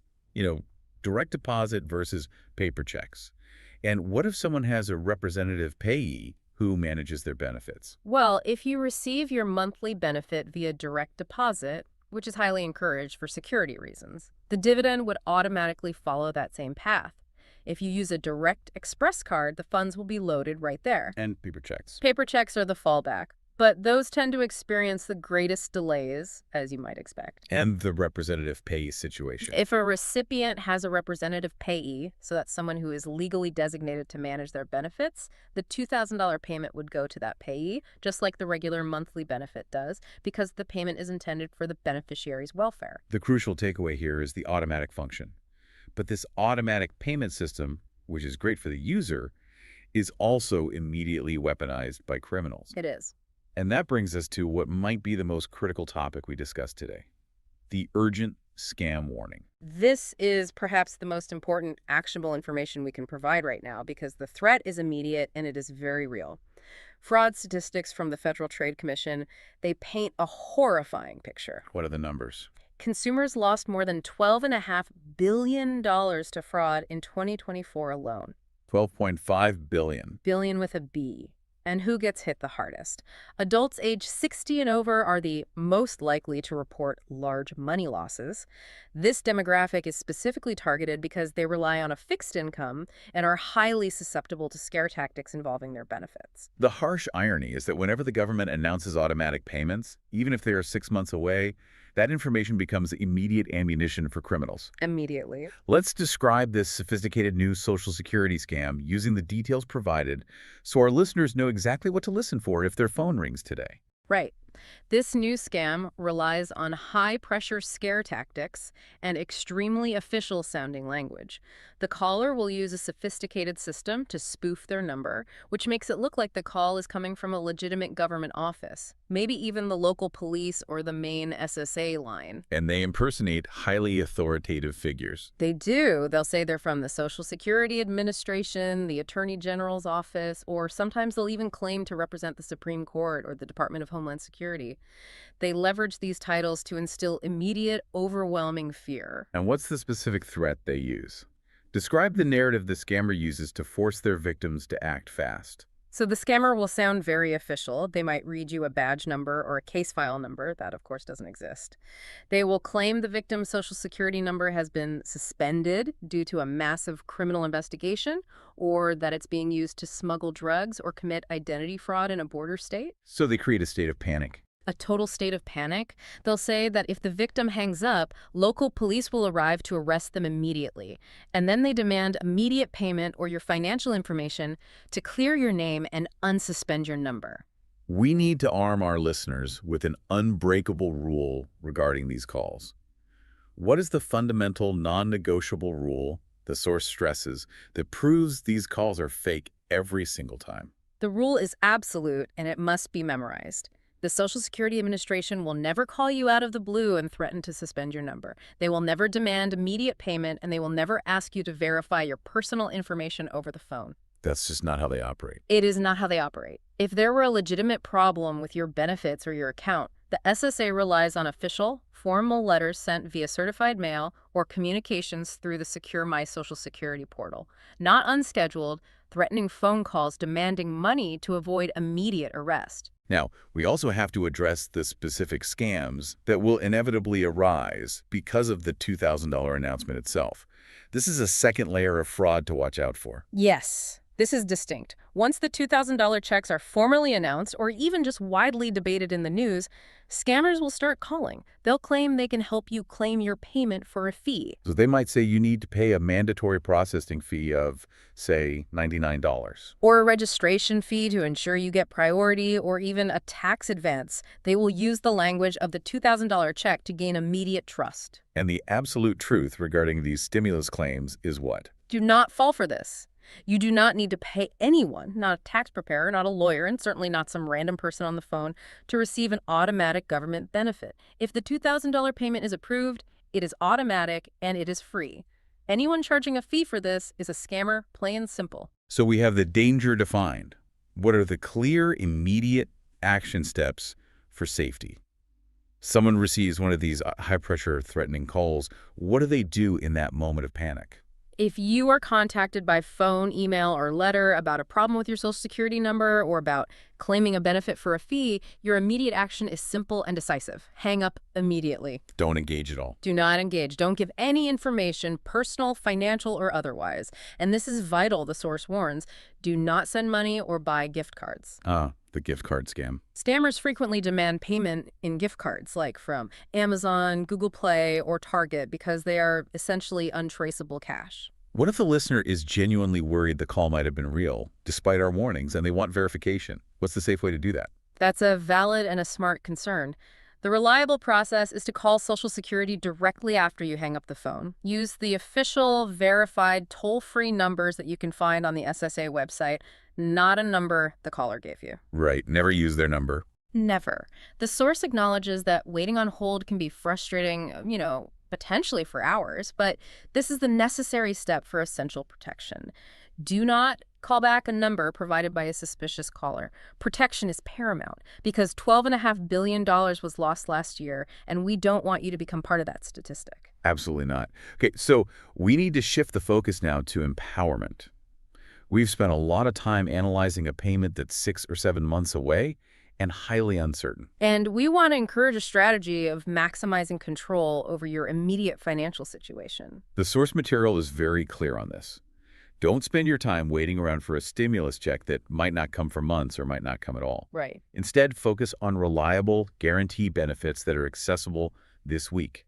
It's about leveraging the system you've paid into and taking control of what is controllable. Exactly. While a $2,000 one-time check is a massive headline, many existing federal and state programs provide benefits that, over the course of a year, can easily exceed that $2,000 amount. And they are available today, right now. And the source details 4 crucial real benefit programs that recipients of Social Security, SSI, and SSDI should be investigating immediately. That's right. Let's start with healthcare, because medical costs and prescription drugs are often the largest and most volatile budget drain for seniors, especially given that CPIW flaw we talked about. The first one is Extra Help with Medicare, which is also known as the Low Income Subsidy, or LIS. This program specifically reduces or eliminates prescription drug costs under Medicare Part D. This is huge. And the crucial detail here is that millions of seniors and people with disabilities who qualify for this are not enrolled. This program helps pay your Part D monthly premium, your deductible, and your co-payments. So how does someone know if they might qualify? What are the rough income and resource parameters for something like that? Well, eligibility varies slightly each year, but generally for 2025, if you are single, your resources, so that's savings, stocks, bonds, not counting your home or your car, are usually capped around $16,000, and your annual income should be below roughly $22,000. And for a married couple? For a married couple, the resource limit is around $32,000. Now, if you are already receiving Medicaid, SSI, or a Medicare savings program, you're actually automatically enrolled, which is a major advantage. If you qualify, this could save you several $1,000s annually on prescription costs alone. That's incredible. Okay, second, and perhaps the most urgent program given that 18.2% food price shock we discussed, is food assistance. That's SNAP benefits, or what many people know as food stamps. Given the extreme rise in grocery costs, which we established is outstripping CQLA increases by a factor of 6, this program is essential for survival. And the source emphasizes that seniors and people on Social Security can and should get SNAP. A lot of people assume SNAP is only for younger families, but that is simply not true. Not true at all. And what kind of financial relief can SNAP provide? The potential benefit is significant, and it's recurring. We're talking between $100 to $200 or more per month for groceries, depending on your household size and income. So over a year, that quickly exceeds the $2,000 proposed stimulus. Easily. And it's reliable, predictable money that's available today. Furthermore, if you're an SSI recipient, you automatically qualify for SNAP in many states, which simplifies the application process entirely. And where do you apply? You typically apply through your state's Department of Social Services or Department of Health and Human Services. Okay, so every dollar for groceries is a dollar not taken from rent or medicine. Now let's talk about utility costs, especially as we move into severe weather seasons. That's where the third program comes in, LIHEAP, the Low Income Home Energy Assistance Program. This is assistance specifically designed to help low-income households manage their heating and cooling bills. And those utility costs are non-negotiable, and they can spike during peak seasons, placing enormous strain on fixed budgets. They can. What should people know about applying for LIHEAP? Well, unlike Social Security, LIHEAP is state-run, but it's federally funded. Applications are open right now in most states, and successful recipients could receive several $100s, often as a one-time payment made directly to their utility company. And what are the income limits like? They're typically based on 60% of the state median income. So many individuals on Social Security or SSI will easily qualify. This program is critical because it prevents that terrifying choice between keeping the heat on and buying food. Absolutely. Okay, and the fourth benefit focuses on reducing the costs associated with Medicare itself, which again is a major budget item not properly accounted for by the current COLA formula. Right. These are the Medicare Savings Programs, or MSPs. They are designed to help pay for Medicare premiums, deductibles, and copays. The source emphasizes the transformative financial impact here. For some people, the potential savings can exceed over $2,000 per year. Wow. The key is that MSPs can pay your Medicare Part B premium. And that Part B premium is a standard deduction that comes out of everyone's Social Security check.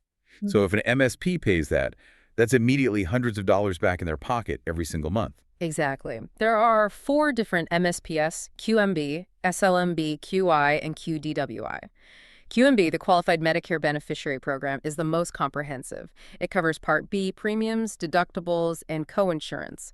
For those who qualify, just eliminating the Part B premium deduction alone can free up significant monthly income, providing a permanent financial boost that far surpasses a temporary $2,000 check. So these 4 programs, Extra Help, SNAP, LIHEAP, and the Medicare Savings Programs, they represent real, reliable money that can start flowing this month. What's the single best first step the listener can take to investigate these opportunities without getting overwhelmed? The source provides an excellent, actionable, and free tool. Step 1 is to go to benefits.gov and use the free benefits calculator. Benefits.gov. Right. This calculator asks a series of non-intrusive questions about your income, household size, and location, and it is designed to show you every federal and state program, including the 4 we just mentioned, for which you might qualify. So it's a comprehensive, non-judgmental way to maximize your available benefits without waiting for uncertain political promises. It's about empowering the listener to take action on the things you can control right now, rather than being held hostage by political timelines. We have dissected the $2,000 proposal, we've exposed the critical inflationary crisis, and we've provided immediate actionable steps. Let's finish by connecting the dots. The $2,000 dividend is a headline, but where does it fit into the larger conversation about structural Social Security reform? It's crucial to reiterate and clarify this point. The $2,000 dividend is strictly a proposed one-time payment. It's a temporary lifeline. It is not a structural, long-term fix like permanent CLA reform. The permanent fix requires pushing for the adoption of the CPIE that we detailed earlier, the change that would ensure future CELs match the actual inflation experienced by seniors, rather than creating that unsustainable 18.2% versus 2.8% gap year after year. So even if this $2,000 payment were to pass, the root cause of the poverty crisis, that broken KLA formula, would still be active. It would continue to erode purchasing power in the following year. This is just a stopgap. Exactly. The stimulus gives you some breathing room. Perhaps it lets you pay a few months of overdue bills or replenish a depleted savings account, but it doesn't solve the long-term issue of 5 million seniors living below the poverty level. So true economic dignity requires the political will to change the calculation mechanism itself, ensuring that the cost of medication and housing is properly weighted. It does. And that brings us to the final element of empowerment: advocacy. The source encourages listeners to transition from frustrated spectators to active participants in the push for change.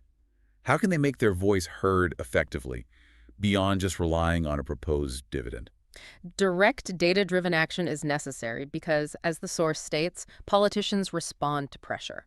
The most effective tool you have is contacting your elected representatives, your senators, and your members of Congress. And when you contact them, it's important not to just express general frustration. No. Use the specific, undeniable data points we covered today to make an evidence-based demand. So give us the specific talking points that hold the most weight when you're speaking to a congressional office.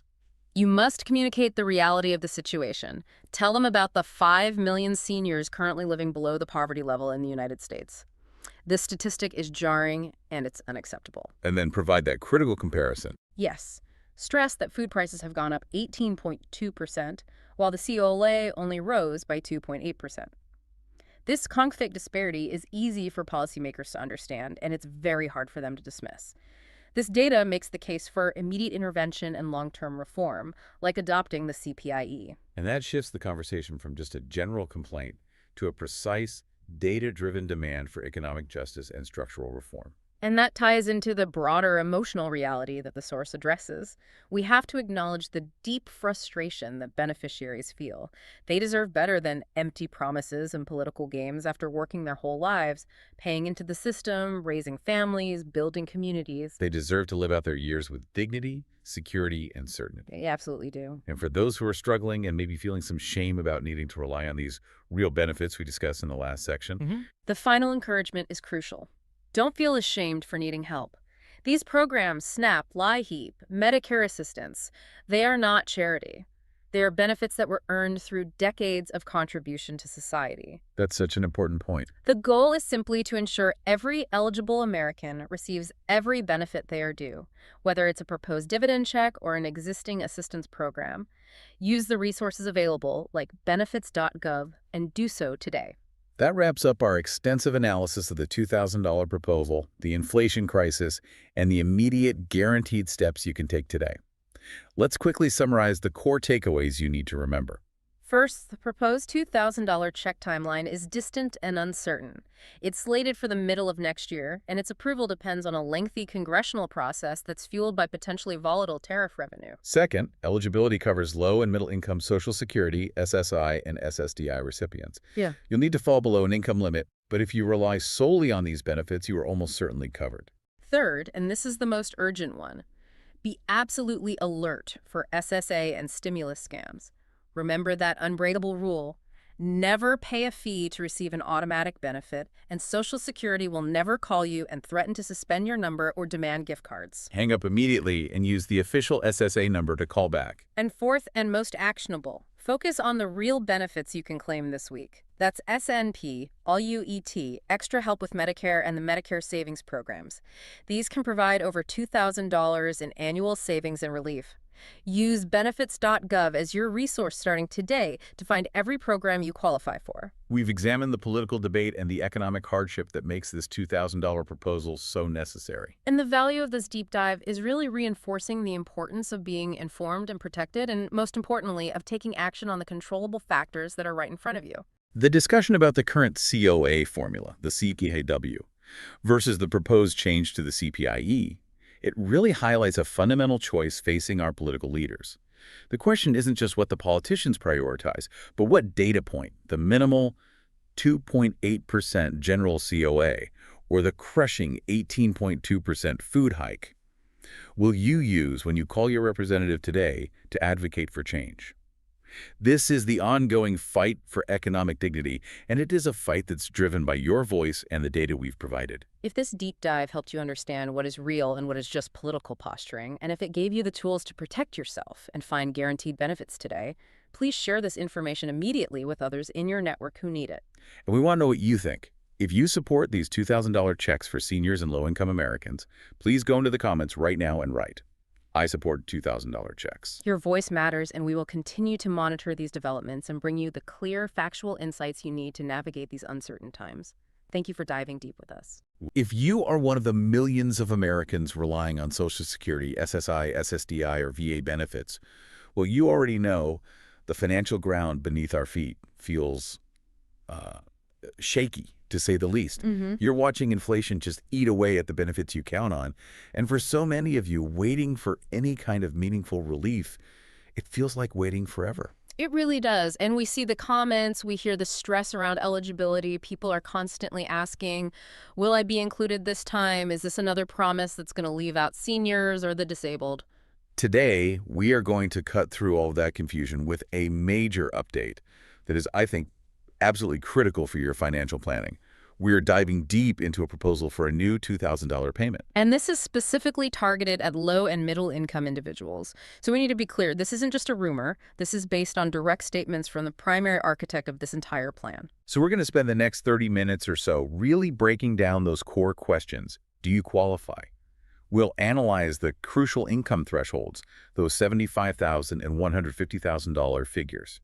And we're going to definitively address those widespread concerns from our community about being excluded just because you receive fixed benefits. Yeah, and the short answer which we'll get into, is that your fixed income status is probably your biggest advantage here. It is. And then there's the timeline. The official date is, well, it's a very vague middle of next year, but we have an analysis that reveals the political and economic catalysts that could actually put this money into your bank account significantly sooner. And crucially, we're also going to dive into those little technicalities that caused so much chaos during previous rounds.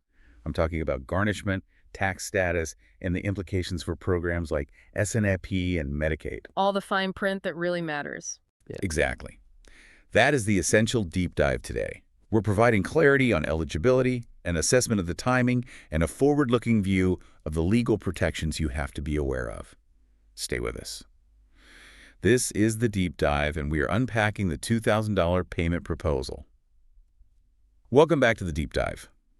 Before we jump right into all the policy details, we really want to start this discussion by speaking directly to you, our listener. Your messages have been pouring in, especially over the last several weeks, requesting, absolute clarity on this proposed $2,000 payment. And we read those comments. The overwhelming sentiment is one of urgency. It's, we need this money like a long time ago. We hear that loud and clear. We hear you, and we recognize that for so many people, this payment isn't some theoretical thing. It's a potential lifeline. It's for food, for rent, for medication. That urgency is absolutely warranted. I mean, especially in the current climate of just stubbornly high costs of living. We know many of you are deeply concerned about three specific things. Okay, what are they? First, confirming eligibility. Will I, as a fixed income recipient, be included? Second, the critical question of timing. When can I actually expect to see this money?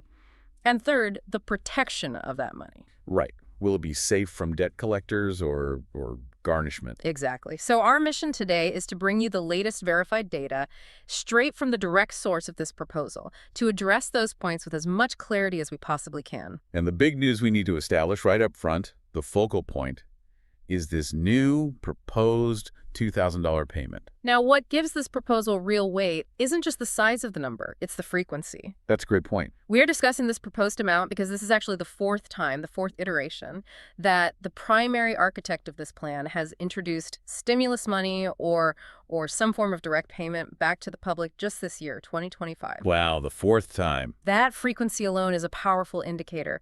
The fact that this idea keeps resurfacing and sort of moving forward, it suggests a very high institutional commitment to getting this relief out the door. So this isn't just a passing political promise. It seems to be a core strategy. It appears to be. Therefore, the likelihood that this specific payment will materialize, in some form is extremely high. And what's critical for you, for the listener to understand, is the multitude of terminology being used here. It's all being used interchangeably across the sources. Right. You hear words like stimulus check, dividend, rebate, or even that very specific phrase, tariff revenue profit share.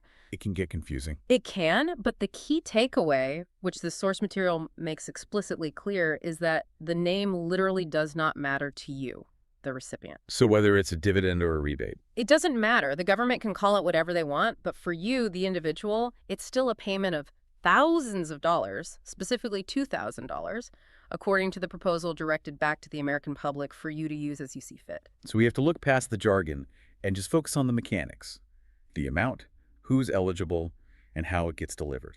Okay, so when we talk about where this idea is coming from, we're relying on direct statements, on posts, and even video clips from the president, who is identified as the main architect of this plan. Yes, the material we've analyzed includes posts from back on November 9th and November 10th. That's where this idea was originally floated.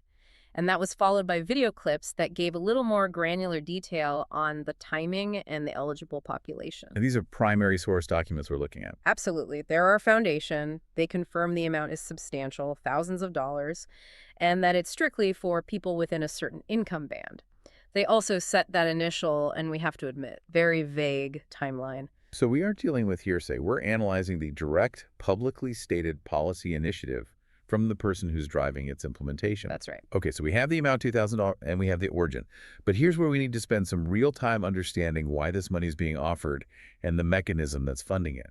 Because that context is so crucial to understanding who gets left in and who gets left out. It is. To truly grasp the significance of this $2,000 payment, we really have to look at the stated funding mechanism. And this is where it gets interesting. This is where the political framing of this relief diverges pretty significantly from past stimulus checks we've seen. The president has been very clear that this money is derived from tariffs. Okay, so according to the statements, the nation has been, taking in tremendous amounts of money through these tariffs, and this $2,000 is a portion of that revenue being returned. Exactly. So let's pause right there. Let's unpack the concept of tariffs for our listeners, because I think the explanation in the original source material is a little vague. It is. So tariffs are essentially just taxes or duties that a government imposes on imported goods or services. So when a product that's made in another country, like, say, a piece of electronics or some raw materials, when it enters the U.S. government collects a tariff on that item. That's the key distinction. In prior stimulus rounds, especially, during the pandemic, the money was often framed as emergency aid. It was funded by borrowing or increasing the national debt classic deficit spending. Right. This time, the narrative is completely different. It's being presented as revenue that has already been collected at the border. It's a type of tax revenue that is now being shared back with the people. And the architect is arguing that these tariffs are generating tremendous amounts of money. This is a central and I think a very politically strategic claim. It is. If the money is indeed flowing from existing revenue, it completely changes the conversation from one about increasing the debt to one about redistributing a surplus. That's a huge shift. A huge shift. The source material explicitly emphasizes the president's argument that without these tariffs, the nation would be in serious trouble. So the justification goes beyond just collecting revenue. It's also about what the source calls protecting American businesses. Citing examples like bringing key manufacturing sectors back to the United States. Precisely. The revenue generated from this protective economic measure is what is now supposedly being distributed to the American public. So if we follow the policy architect's logic here, this isn't simply a government handout in the traditional sense. It's being pitched as a dividend. Or a profit share. A profit share, right. Yeah. Resulting from what they see as a successful economic protectionist policy. That framing is incredibly important because it dictates the stated purpose. And that purpose is returning money specifically to the citizens who need relief and who support the national economy. This brings us directly to the stated purpose and the target audience. Okay. Because the money is framed as a profit share designed to protect and bolster the American consumer, it is explicitly targeted at individuals of, and I'm quoting here, moderate income, middle income. And the architect made it very clear in those initial November posts not to include high-income people. This is the absolute most important point for our audience, especially for those on fixed incomes who are worried about eligibility. We need to underscore this principle. It only comes down to your income. That is it. This is the single, sole determining factor for eligibility for any payment like this based on all the information provided in the sources. And that focus on income is, I think, a huge relief for many of our listeners. We see so many people getting caught up on old requirements from past government programs. All the time, people worry, do I need to be working? Do I need to file a tax return? Is this only for people who are, physically employed? Right. And the source material just dismisses all of those peripheral concerns.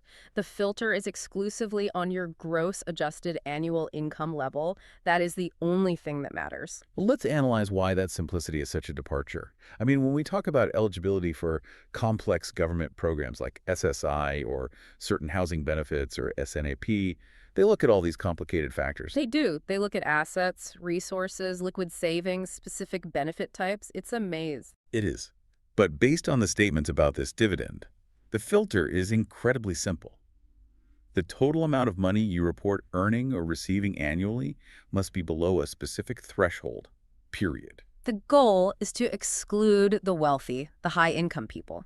Therefore, the natural and unavoidable corollary is that anyone living on a fixed, low, or moderate income will necessarily qualify. It's an inverse relationship, really. It is. The lower your income, the more certain your eligibility becomes for a payment that is explicitly designed to support the low and middle income brackets. So in essence, the mechanism for qualification is designed to be inclusive of the demographics who struggle most with inflation. Which is why we can offer such strong reassurance to fixed income recipients, which we're going to detail in the next section. But first, let's just solidify those key numbers that determine everything. All right, let's break down the estimated income thresholds that were provided in the source material. These numbers serve as that clear dividing line between the eligible and the excluded high-income people. Give us the numbers clearly, because this is the information everyone needs for their planning. Okay. For an individual, if your income is over $75,000 a year, you may not be eligible. Okay, $75,000 for an individual. Right. Conversely, if you are a married couple filing jointly and your income is over $150,000 a year, you may not be eligible. $150 for a couple. Now, we did note a slight complexity in the source material.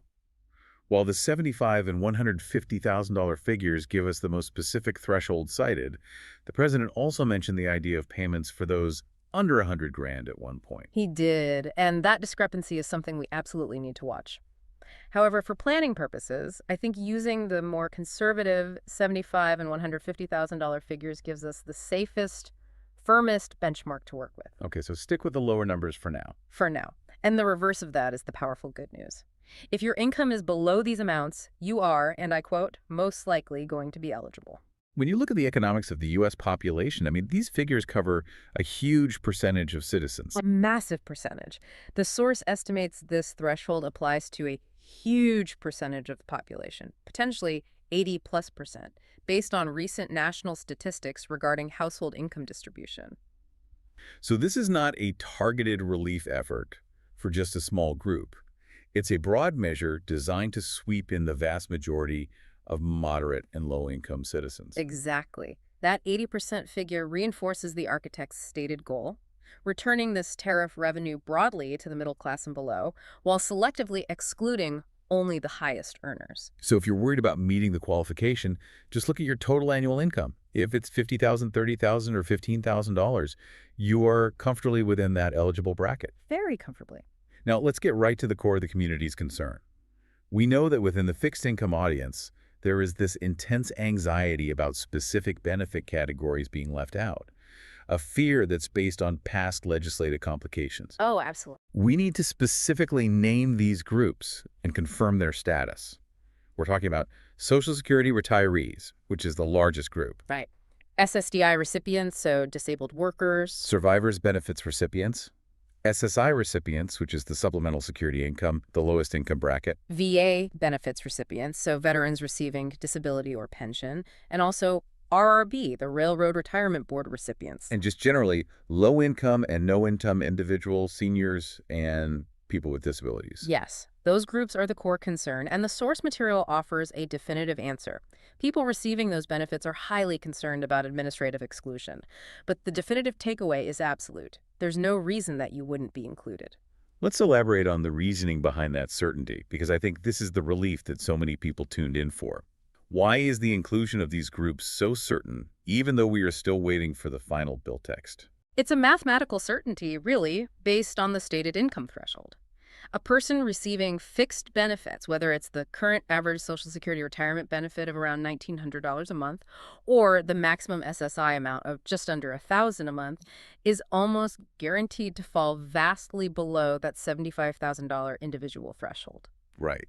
If the average senior is living on far less than $30,000 a year, and the eligibility cutoff is $75,000, then your status as a fixed income recipient actually ensures your qualification. Exactly. The premise is simple. If the payment is designed for low and middle income people and you are a low or middle income person receiving fixed benefits, there is no logical or stated reason, and certainly no political reason, to exclude you. It would be a direct contradiction of the goal. A complete contradiction. To exclude seniors, veterans, and the disabled would be a direct contradiction of the goal to provide relief to those most impacted by cost increases. So the reassurance stands firm. They are not going to exclude these low and middle income groups. If your income is below $75,000, you would absolutely be included for this payment. Your benefit status, whether you're receiving Social Security, retirement, or disability, it does not exclude you. Your income is the only test, and if you're living primarily on those benefits, you pass that test with flying colors. Easy. And furthermore, by focusing solely on the income level, this proposal appears designed to bypass some of the administrative hurdles that complicated things for non-filers back in 2020. Ah, that's a good point. Since many seniors and SSI recipients aren't required to file tax returns, past stimulus checks often required extra steps or caused really frustrating delays. This new focus should, in theory, streamline qualification for that entire non-filer demographic. So eligibility is confirmed for the vast majority of our community. That's a huge piece of news. Now, we have to tackle the second biggest question that brings us all anxiety, the timing. The timing is where the official information becomes the most vague, which naturally causes the greatest deal or anxiety among the listening public. It does. The president's official guidance, quoted in the source, is that the payments will be issued, and I'm quoting, somewhere prior to, probably in the middle of next year, a little bit later than that. That quote is so frustratingly imprecise. If it's late 2025 now, middle of next year, feels like an eternity. It does. Especially for listeners who need the money today. We know the immediate reaction is, that's a long time from right now. How can I possibly plan for that? And we have to acknowledge that frustration, but we also have to dissect that statement within the context of the whole legislative process. I mean, even once a bill is passed, there is a necessary bureaucratic delay. For the Treasury Department and the SSA and VA to actually implement it, right? Exactly. To implement the payment mechanism, writing the regulations, coding the payments, establishing the exact distribution timeline. That timeline alone can easily stretch 4 to 6 months. So the middle of next year estimate might just be the most conservative bureaucratic estimate, allowing for all that legislative debate and implementation time. That's very likely. However, we also have to introduce the concept of catalysts. The sources suggest there are external factors that can make this payment roll in significantly sooner than that official estimate. Okay, so what are these catalysts? There are 2 primary catalysts discussed. The first, and I think the most likely, is the political window. The classic political timing. We're looking toward the midterm elections coming up in November of next year. Precisely. If a major financial measure is intended to benefit 80% of the population, rolling it out strategically ahead of a critical election, well, that seems like standard political operating procedure. Yeah, that makes sense. The source points out that any time between now and November of next year is by far the best chance to get this money. Let's analyze the political incentive there. A payment of $2,000, which provides immediate, tangible financial relief, is an incredibly powerful tool if you deploy it just as campaigning is heating up. Absolutely. If the goal is to win the trust and the votes of the middle and low-income electorate, waiting until after the election to deliver the money would be, well, politically counterproductive. The analysis provided by the source is very direct on this point. If the architect is committed to this policy, the political incentive to distribute this dividend before the midterm elections is enormous. Yeah. And that would accelerate the process past the slow bureaucratic track. So the source even suggests that if the payment doesn't happen between now and November of next year, It's probably not going to happen unless the second major alternative trigger occurs. and what is that alternative trigger, that economic backstop? The potential for a major economic recession. If the economy drastically worsens, if unemployment spikes, or if we see a severe market downturn, regardless of political timing or the stated tariff dividend plan, the precedent is clear. The source notes that if a major recession hits, they will absolutely send out stimulus at that point. That's a powerful, a little sobering piece of historical context. It is. We're essentially looking at 2 major acceleration scenarios: the politically optimal window before the midterms, or the economic emergency trigger that forces an immediate, broad response to stabilize consumption. And in both cases, the money is highly likely to arrive within the next 12 to 18 months. And that high likelihood is tied directly to the commitment we talked about earlier, the fact that this is already the 4th proposal iteration this year. Right. The architect's commitment to providing this specific form of relief seems firm, which makes the timing variable, but the payment itself probable. So for listeners who are worried about waiting until July of next year, well, that is the official guidance, keep an eye on the political calendar and the overall economic indicators. Those catalysts might move the needle significantly faster. But a critical caveat remains. Until the final legislative framework is adopted, that middle of next year estimate remains the only official timing we have. Planning for that later date is fiscally responsible. Use that knowledge as a buffer. Exactly. Hope for the earlier delivery due to political incentive, but plan for the official timeline. Now, we have to move into the area that caused the most devastation and confusion during the previous stimulus checks. The intricate, unanswered details that could affect the money once it's in your account. Yes. While the big picture is promising, $2,000 for low and middle income individuals.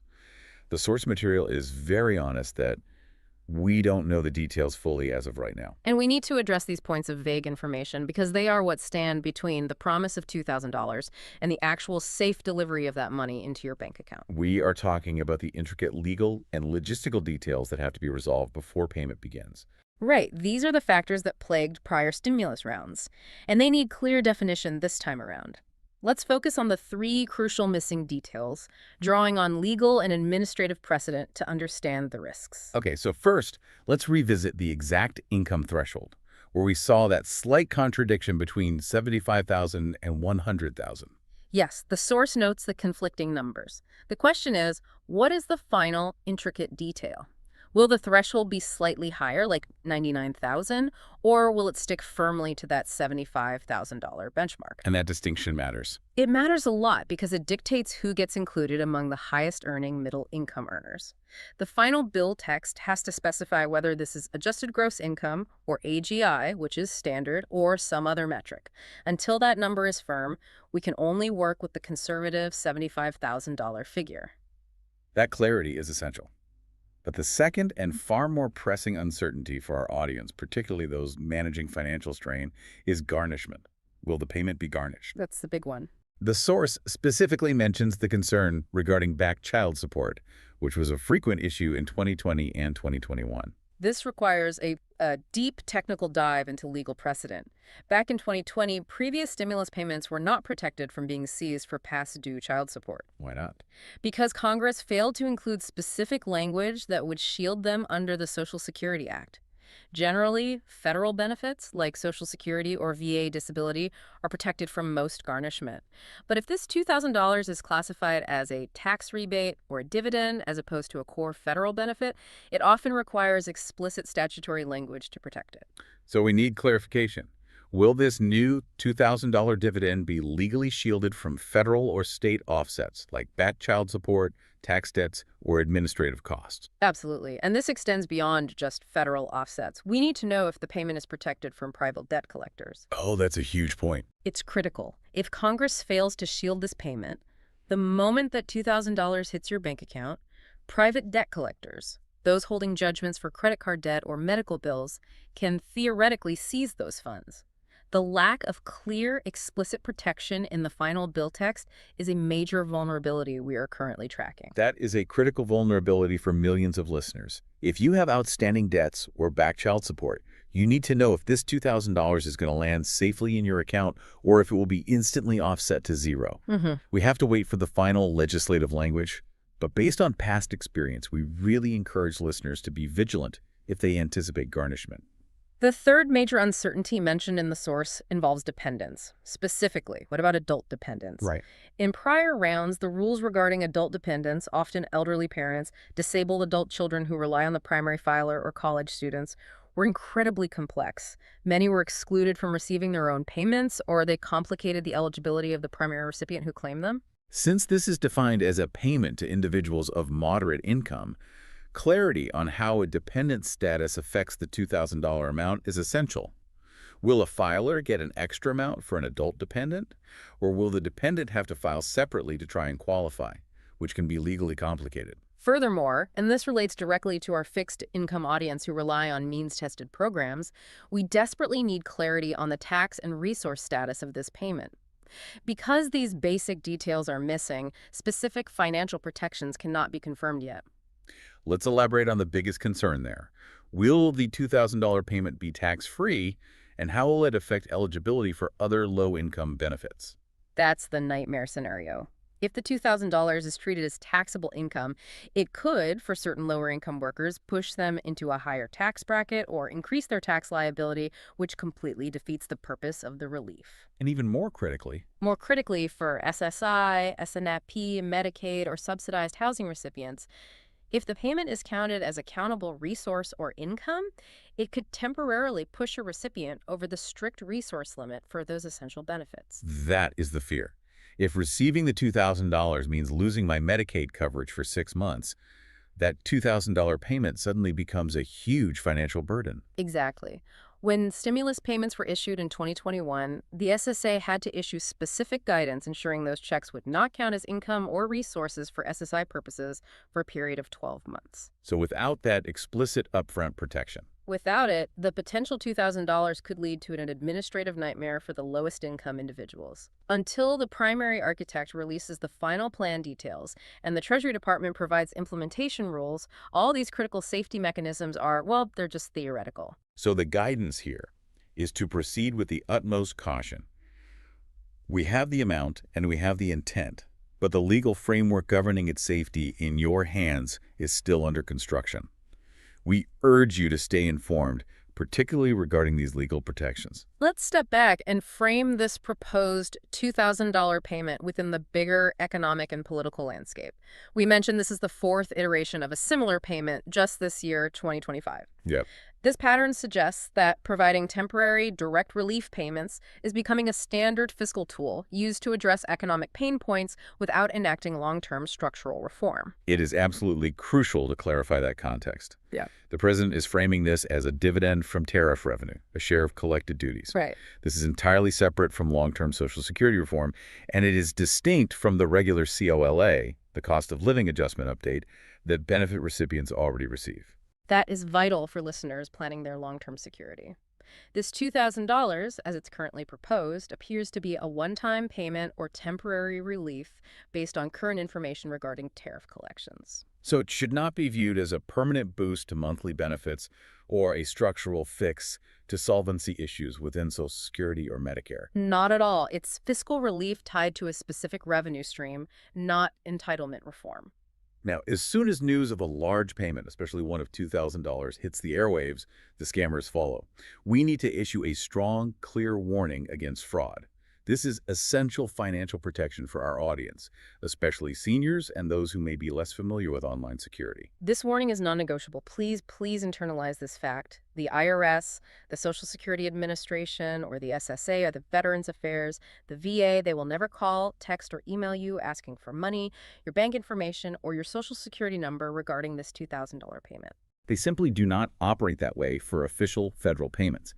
Any communication about this dividend payment will come via an official mailed letter or through verifiable, secure government websites like the My Social Security portal or official Treasury resources. We want to empower you.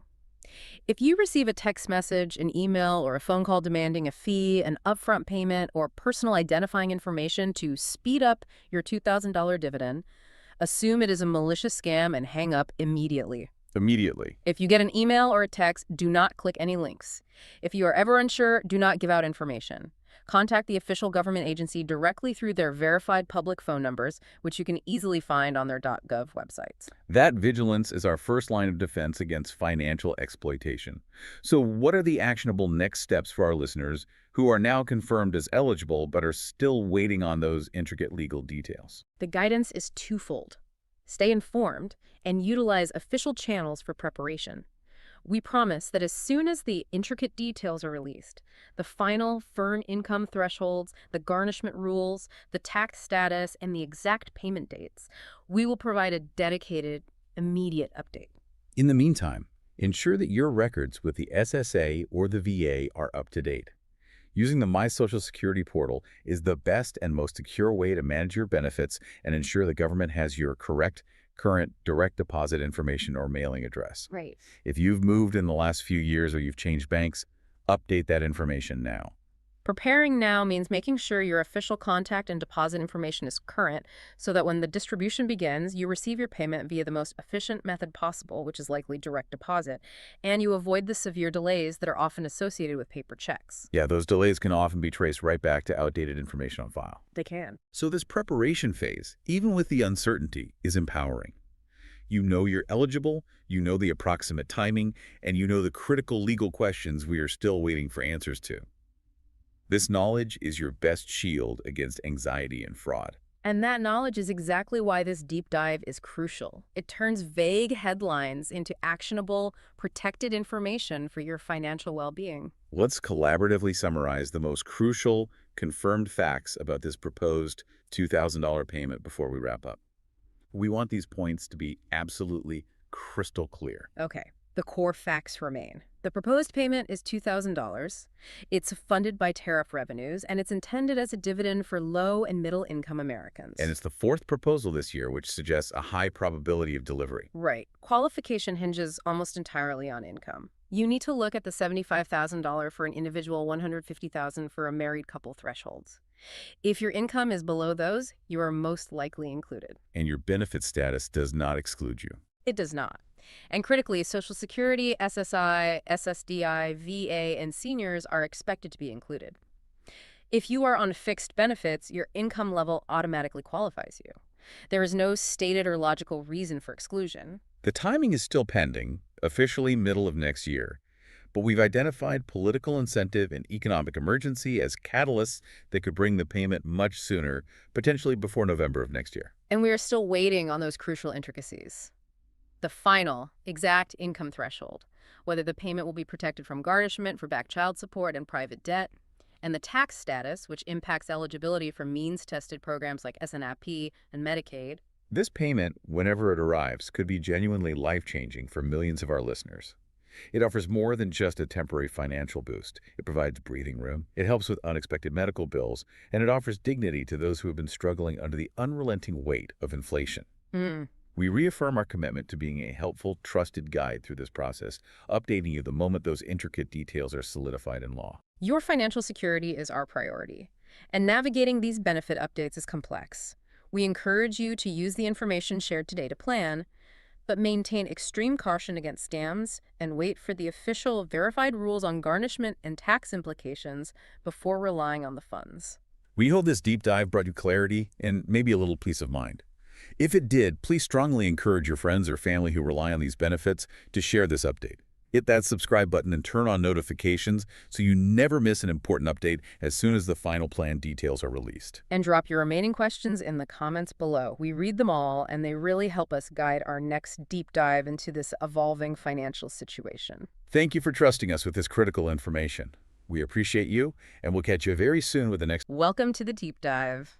This is the place where we take all of that complicated financial news, all the stuff that really impacts your day-to-day life, and we try to make it immediately clear. And today, we're really cutting through a very thick fog of confusion. It's about a major financial announcement that's been making the rounds. Yeah, big one. We're talking about the potential for a new, pretty significant financial boost, a proposed $2,000 payment. Right.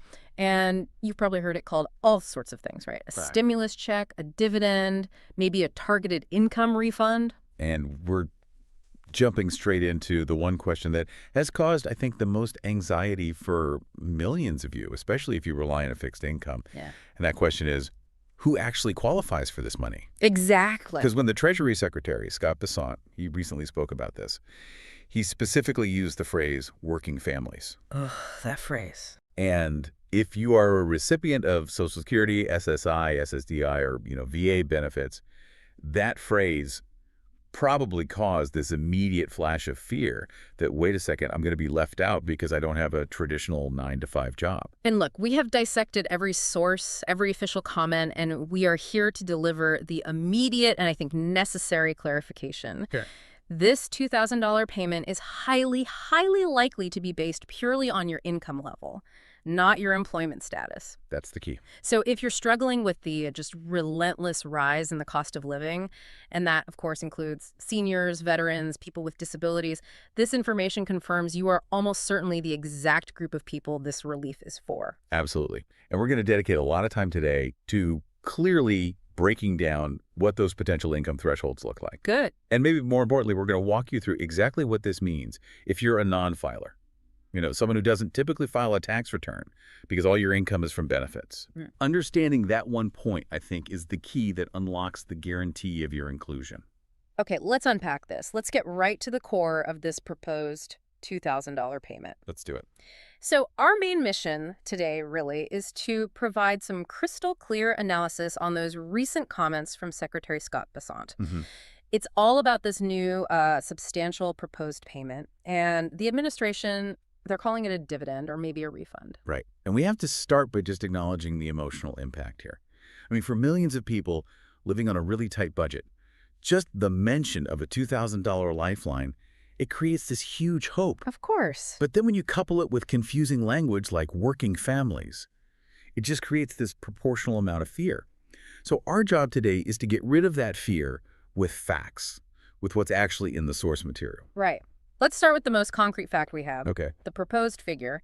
It is a $2,000 payment. $2,000. And in the context of today's economy, I mean, that is not a trivial amount of money. Not at all. For someone on a fixed income, think about it. That could cover several months of groceries. It could cover utility bills, necessary medication. I mean, it's significant. It's breathing room. It is.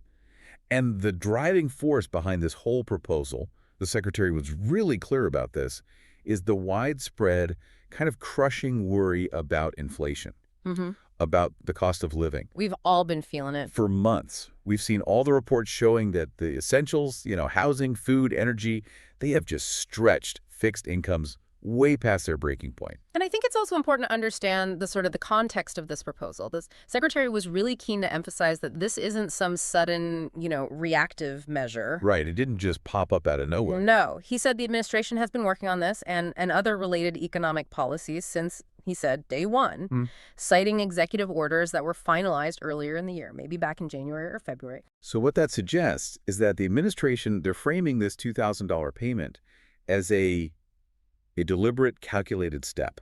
It's part of a sustained, kind of overarching economic strategy. Right, not just a quick political gesture. Exactly. Yeah. It's part of a policy framework that's really aimed at increasing the disposable income of low and middle income households. That sustained approach is, I think, really critical to note. Yeah, it is. And we also need to clarify what this payment is not, because there's confusion there too. Okay. It is not a permanent cost of living adjustment. It's not a GOA lay for your Social Security check. Good distinction. This is being explicitly discussed as a direct payment. They're often labeling it a refund. And what that means is that it's intended as a potential one-time relief measure. So designed to inject immediate funds. Immediate funds into the economy and, more importantly, into struggling households. And because it's a form of federal spending, it is 100% dependent on legislative approval before a single dollar can be sent out.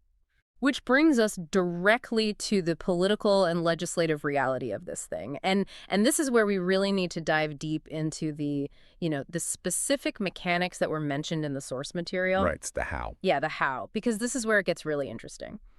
The Secretary confirmed that sending out these direct payments of $2,000, or maybe even more, it's not something the executive branch can just do on its own. Nope. It requires the blessing and, more importantly, the funding mechanism that only Congress can provide. This is the bottleneck. It's always the bottleneck. It always is. And understanding the two possible paths forward here is, I think, essential for trying to predict any kind of timeline. Okay, so path number one is the traditional legislative pathway. This is what most people picture when they think about how a law gets made. Right, the Schoolhouse Rock version. Exactly. It has to get a majority vote in the House, then it has to get a majority vote in the Senate. And crucially, it has to overcome that 60-vote filibuster threshold. Which is the big one. It's the big one. That often means you have to find bipartisan support. And only then can it be sent to the president to be signed into law. And given let's say, the current political environment, that traditional path can be extremely slow. Oh, yeah. It's prone to amendments that might water down that $2,000 figure, or it could just fail outright. It's a tough road. But the sources, they also pointed to a second and I think much more viable pathway here. Okay. The reconciliation process. Ah, reconciliation. Yeah. Lawmakers have signaled they expect more reconciliation bills in the near future, which makes this a really strong possibility for this payment. And this is a technical concept, so let's break it down really simply for everyone so we're all on the same page. Please. Reconciliation is a special legislative tool, and it's tied directly to the budget. It allows bills that deal specifically with federal spending, with revenue, or the debt limit to move through the Senate with only a simple majority. So 51 votes. 51 votes, or 50, plus the vice president if you need a tiebreaker. And the key is it bypasses that 60-vote filibuster. Right. Which makes it a much faster and, frankly, a more politically certain route if one party controls both chambers of Congress. But there is a huge catch here, right? A caveat that helps explain why this payment is so often tied to the concept of a refund or a dividend. Yes, and this is important. Reconciliation is governed by these really strict rules. They're often called the Byrd Rule. Okay. And essentially what that means is the provisions you include in the bill must have a direct and significant effect on federal revenue or spending. So you can't just stick anything in there. No, exactly. Hmm. If Congress tries to put purely non-fiscal policies into a reconciliation bill, they can be challenged and struck down. I see. So this procedural reality, it just reinforces the idea that the payment has to be structured as, a tax-related measure or some kind of budget expenditure. Which, again, solidifies the idea that eligibility will be determined by financial metrics like income, not some arbitrary job requirement. Right. It has to be tied to the numbers. So if we connect this proposed $2,000 payment to the bigger picture, Right. what we see is that it's not an isolated event. Right.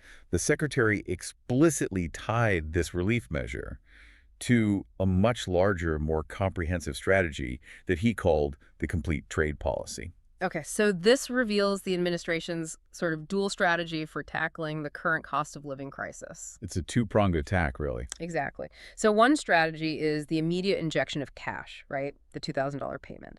That's to treat the symptom of, immediate budget shortfalls. Right. It's a short-term fix. The short-term fix. And the other is a structural adjustment, something aimed at long-term price reduction. And the Secretary revealed that they had been actively negotiating and working on these significant trade deals for, I think he said, 6 to 8 months. Yeah, that's what I heard. With several Central and South American nations. And those deals were just signed very recently. And the tangible result of these big trade deals is tariff reductions. And for anyone listening, a tariff it's essentially an import tax. It's a tax paid on goods coming into the country. So when that tariff is removed or it's lowered, the cost to import the product goes down. And ideally, those savings are then passed on to you, the consumer. And the Secretary was specific. He mentioned products that really hit the average American grocery bill hard. What were they? Coffee, cocoa, and bananas. Okay, let's elaborate on why those specific products matter so much. Yeah. Coffee and cocoa they're daily staples for millions of people, and price fluctuations in those things have a really noticeable effect on a family's budget. Oh, for sure. You feel it immediately. And bananas, being one of the most popular and affordable fruits, they're crucial for low-income families who are looking for cheap, healthy nutrition. Right. So by targeting these high-volume imported goods, the administration hopes to demonstrate that their big trade policy is directly translating into relief at the supermarket checkout. It's a very strategic dual approach. Highly strategic.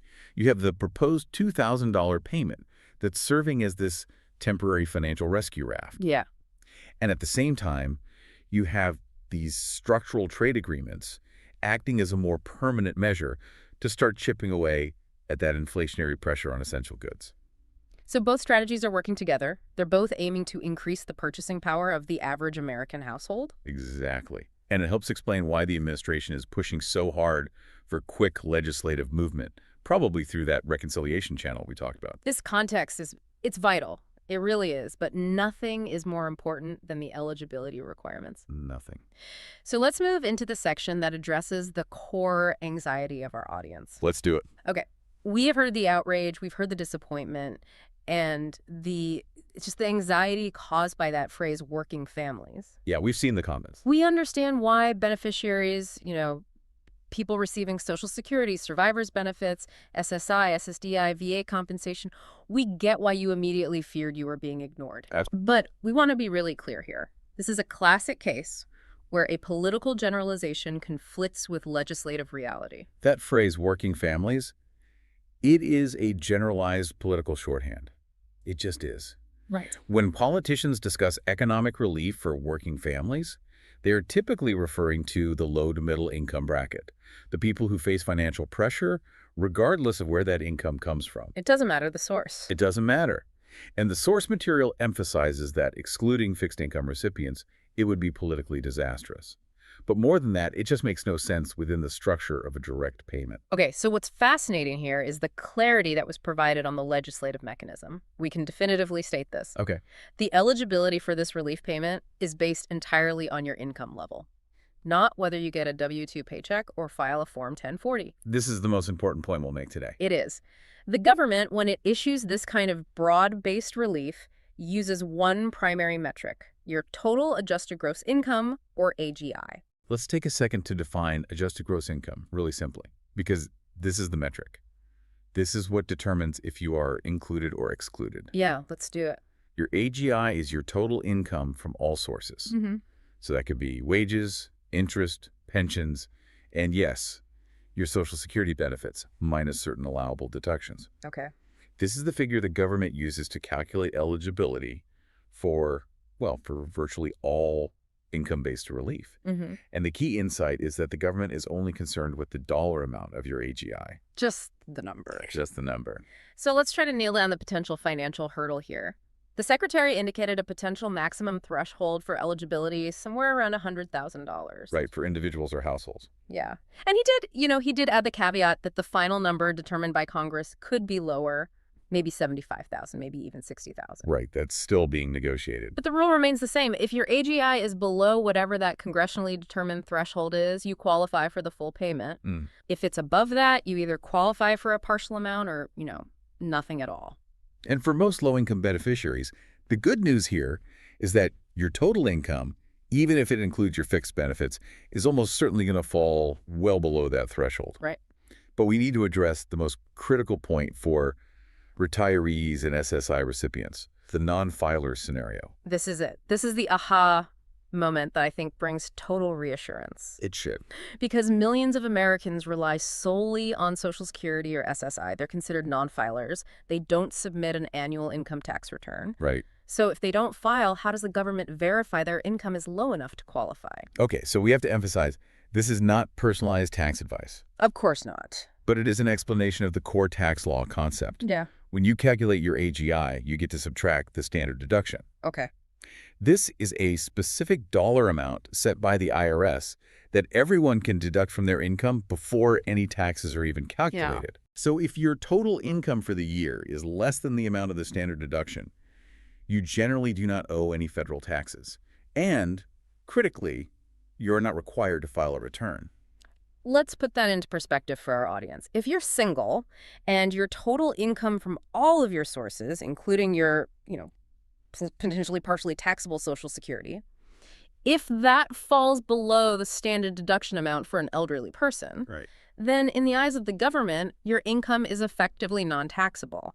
And often, your calculated adjusted gross income is zero or very, very close to it. And here's the powerful logical conclusion. Go ahead. Since zero or even $15,000 is unequivocally less than the proposed $100,000 eligibility threshold. Right. It's simple math. It's simple math. Right. All beneficiaries who rely primarily on these fixed incomes and do not file taxes are highly, highly likely to be included. So how does the government know? Because the Social Security Administration has your fixed benefit information on file. The IRS can use that data, just like they did with previous stimulus checks, to verify your low-income status instantly. Okay, so this eliminates the need for you to, file a special claim or an application. Exactly. Your information is already in the system. This is the key piece of evidence that just debunks the fear of exclusion. Your inclusion is practically guaranteed because your low-income status is quantifiable, and it's verifiable by the government agencies, regardless of whether you're working a traditional job. Which brings us back to the question one more time. Why did Secretary Bessent use the term working families? Right. As we've established, it is political shorthand. But the source material also offered a really strong pragmatic analysis of the political viability here. Meaning? Meaning excluding this huge demographic seniors, the disabled, veterans, especially with the significant election year approaching, would be political suicide. It's just simple political arithmetic, right? To introduce a package that's meant to fight inflation and then intentionally leave out the fixed income community who are frankly suffering the most from it, right, it would turn a positive economic announcement into a major political liability. Oh, a huge one. The necessity of passing this bill means that Congress has to ensure the inclusion of all low AGI Americans, which is just excellent news for anyone currently on benefits. Okay, so that context is vital. But let's move past eligibility now and into the practical details. Yeah, the logistics. Assuming this legislation passes, what can you expect regarding the delivery and the timing of this potential $2,000 payment? Right. And we have to acknowledge because the bill is still in the proposal stage, specific dates are fluid. That's right. We can't give you the exact payment schedules based on birth dates or benefit type because those details, they get finalized in the legislative text itself. But the Secretary did provide a critical hint about the expected timing, and it ties it to the overall fiscal policy. What was the hint? He projected that due to various tax policy changes, no tax on tips, Social Security overtime, that there will be a big bump in incomes and refunds in the first quarter of the next fiscal year. The first quarter. The first quarter. So the first 3 months of the year. That strongly suggests that if this payment passes, it's going to be integrated into the annual tax refund schedule. It seems like the most logical path. It's the fastest, most reliable mechanism the IRS has for dispersing broad-based payments. And since the Secretary is literally calling it a refund, this path just makes the most logistical sense. Okay, so what about the payment method? How will people actually get the money? We can infer pretty strongly from past federal payments. Okay.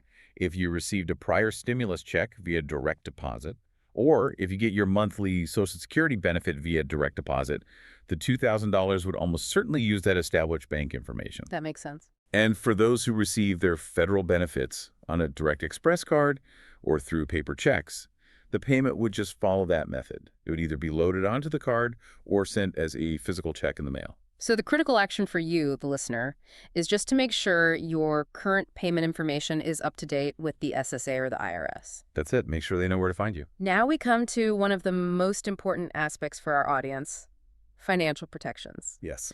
When a lump sum payment like this arrives, our fixed income listeners need to know two things immediately. First, is this payment taxable? And second, how will it affect my means-tested benefits like SSI and Medicaid? And since we are still dealing with a proposal, we have to wait for the final legislative draft to get the definitive answers. Right. But we can explain why this waiting period is so crucial. First, taxability.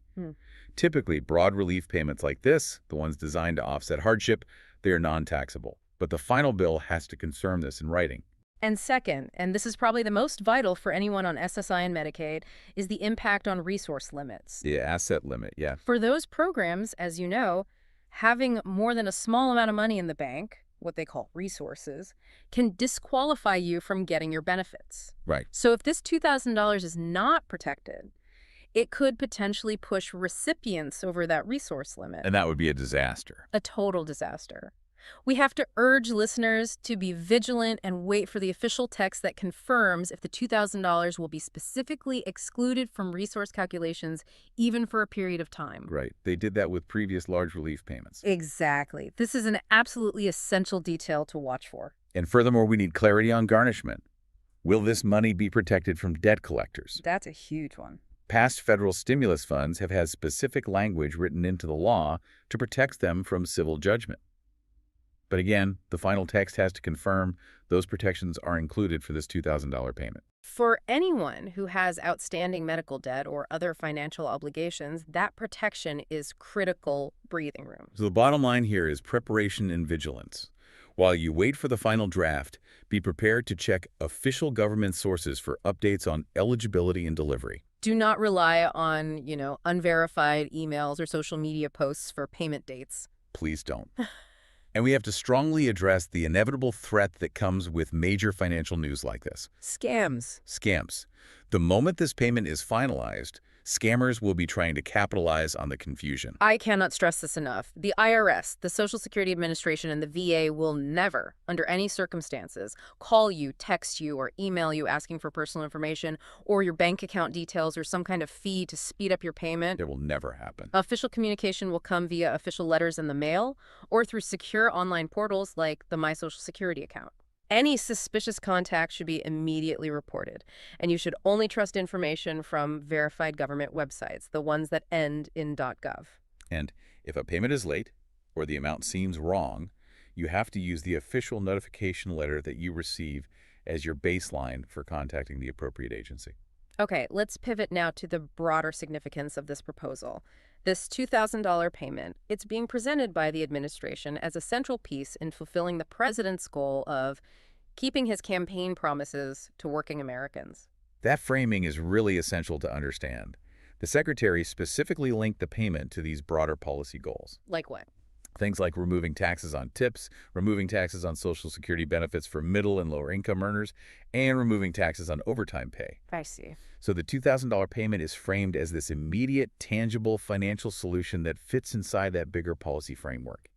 It's a way to quickly put disposable income back into the pockets of the exact citizens these tax policies are designed to help long-term. And this is more than just a political talking point. For so many of our listeners, these potential payments can truly be life-changing. Absolutely. It offers dignity. It offers help with overdue bills. It offers financial breathing room that current benefit levels, they just aren't providing because of the sustained inflation. Right. And our role here is to represent you, advocate for your inclusion, and make sure you have all the necessary information to claim every single benefit you are entitled to. And finally, I think we have to ask the critical long-term question here. Is this $2,000 payment a one-time emergency measure, or does it signal some kind of permanent shift? That's a good question. And while the payment itself appears to be a one-time response to these acute inflationary pressures, the context, I think, strongly suggests a more permanent economic shift is underway. Oh, so? Well, when you look at the simultaneous actions, these broad structural changes through trade deals aimed at lowering import costs, coupled with proposed permanent changes to tax policy regarding Social Security and overtime, You see a bigger picture. you see a concerted effort to increase the real disposable income of fixed-income Americans and low-wage earners. Yeah. This $2,000 payment, while it's temporary, it acts as this powerful legislative signal that supporting this specific segment of the population is a top priority for the foreseeable future. So it suggests the government isn't just treating the symptoms of high costs. No, they're actively trying to change the underlying economic structures to provide more lasting relief. And this is a crucial area for all of us to monitor, because permanent shifts in tax policy around Social Security can have an even greater long-term impact than a single one-time payment. That is the landscape we are navigating right now. That's it. So let's quickly reinforce the most important facts as you move forward from this. The potential for a $2,000 payment is genuine, it is real, but remember, it requires definitive congressional action, Right. probably through that faster reconciliation process. This is the point we are waiting on now. And the crucial takeaway, the one thing to remember for everyone on fixed benefits. Eligibility is fundamentally based on your adjusted gross income, AGI. AGI. Likely under that $100,000 threshold, Social Security, SSI, SSDI, and VA recipients are overwhelmingly expected to be included regardless of your employment status. Your low-income status is your qualification. That's it. Your low income is your ticket in. We strongly advise you to remain patient while this final draft gets hammered out. Protect yourself from the scams. Only trust official, verified government announcements for specific dates and payment mechanisms. Avoid the rumors, rely on the facts. We really hope this deep dive has provided you with the clarity and, frankly, the deep reassurance you absolutely deserved regarding your eligibility and the path forward for this critical financial support. We will continue to track the legislative movement on this bill every single day. We'll be bringing you immediate updates as soon as that final text is released. So we strongly encourage you to subscribe so you never miss an update on this critical payment. Please share this deep dive with friends or family who are worried, who are being excluded because of that really misleading working families phrase. Yeah, help us clear up the confusion. Drop your comments and your questions down below. We will continue to be right by your side, breaking down every detail every single day. Until next time, we have an urgent financial announcement hitting the airwaves right now. And if you are among the millions receiving a fixed income, I'm talking Social Security, SSI, SSDI, or VA benefits, you really need to shift your attention immediately. That's right. A potential $2,000 financial update is on the table, and it could offer real breathing room for those who need it most. It absolutely could. And this isn't just, wishful thinking or some political rumor. This is based on concrete statements. In fact, this is the fourth time this specific idea, this concept of a direct cash payment, has been championed by the main architect of the plan in 2025 alone. Wow, the fourth time. The intention here is to deliver a direct dividend or a stimulus payment, and it's been described specifically as thousands of dollars, and it's targeted directly at low and middle income Americans. So our mission today in this deep dive is really to deliver the clarity that our community has been asking for. We are going to cut through all the vague language, break down the critical questions like, who is absolutely included in this potential A payment. huge one. And what is the single most important financial factor that determines if you're eligible? And maybe the most crucial question of all, the timing. When can you realistically expect this money? Is it really middle of next year, like they said? Or are there, powerful economic and political forces that could bring this payment significantly sooner? We completely understand the urgency.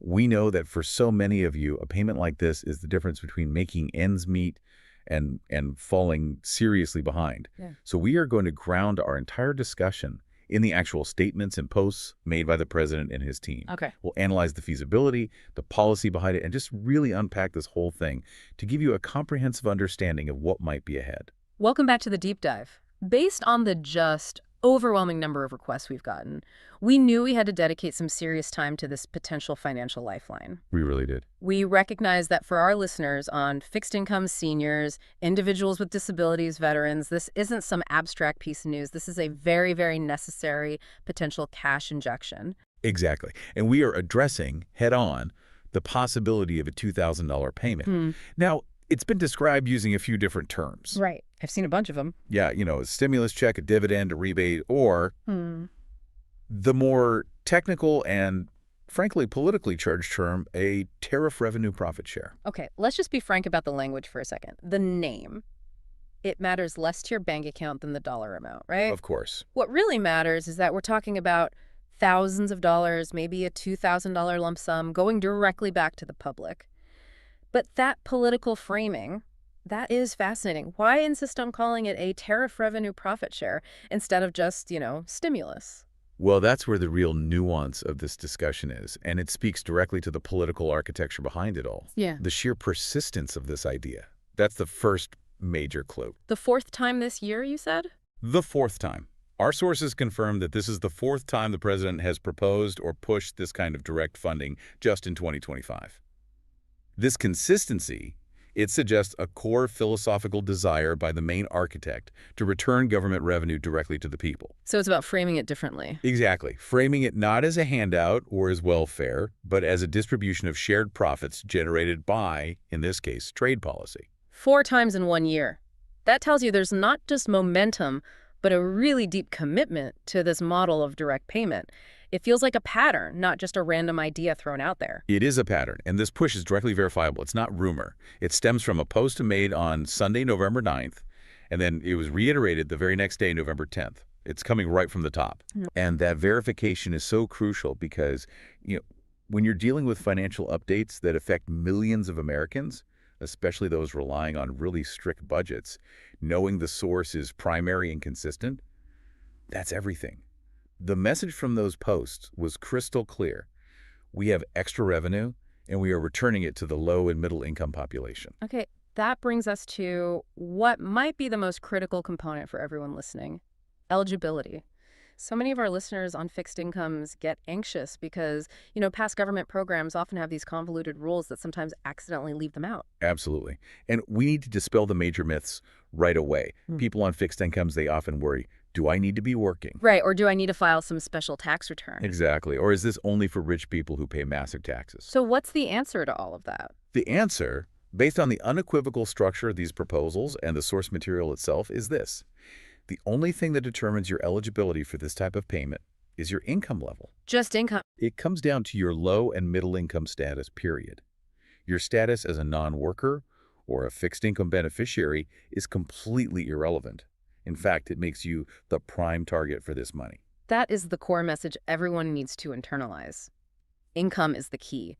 This is designed to be inclusive of those who get benefits, but maybe don't file traditional high-income tax returns or have complicated investment income. We have to be really explicit here. Just to provide the maximum reassurance we can confirm that based on the previous structures of stimulus and the stated focus on low-income Americans, the inclusion of the following groups is not just expected, it is essentially guaranteed. Okay, so let's list them out.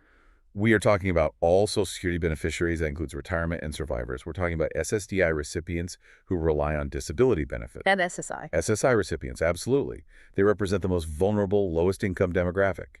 Also, VA benefits recipients, including veterans getting disability or a pension, and Railroad Retirement Board, or RRB, beneficiaries. So basically, whether you're a senior living on your retirement benefits, a person with a disability, low income, or even no income outside of these federal programs, you are firmly within the demographic this payment is designed to reach. The source material is so powerful on this point.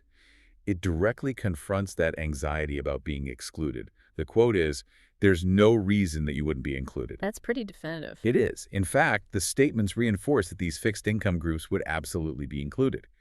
You will not be excluded simply because your income comes from federal benefits rather than a paycheck from a job.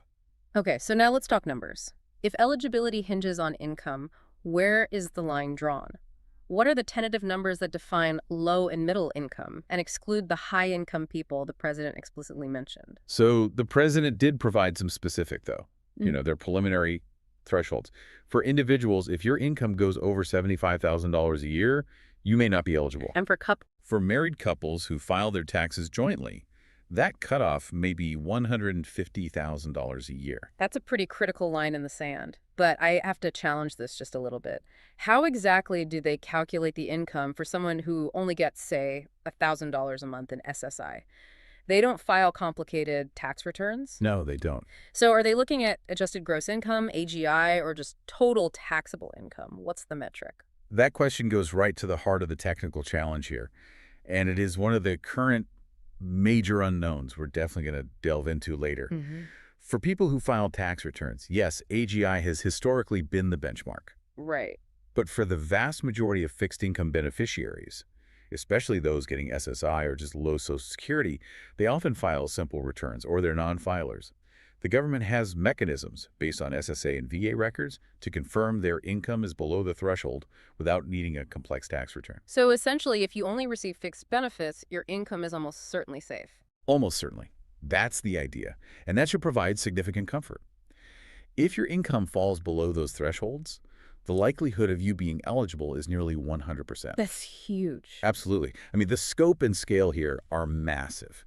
If we use those 75K and 150K thresholds, we are talking about covering well over 80% of the population. This is fundamentally designed as a broad financial measure. It's aimed at creating economic stability for the majority of American households. So the immediate, firm takeaway for our fixed income audience is positive. Your benefit status, SS, SSDI, SSI, or VA, it doesn't disqualify you. No. Your income is what qualifies you, and if you are living on federal benefits, you are very likely the exact target. Precisely. And now that we've covered the who, let's explore where this money's actually coming from, because the funding mechanism is, I think, the most politically interesting part of this whole proposal. The clip from the president gives us a direct answer on that, and it shifts the focus away from traditional stimulus. He says very explicitly, we have a lot of money from tariffs. Right.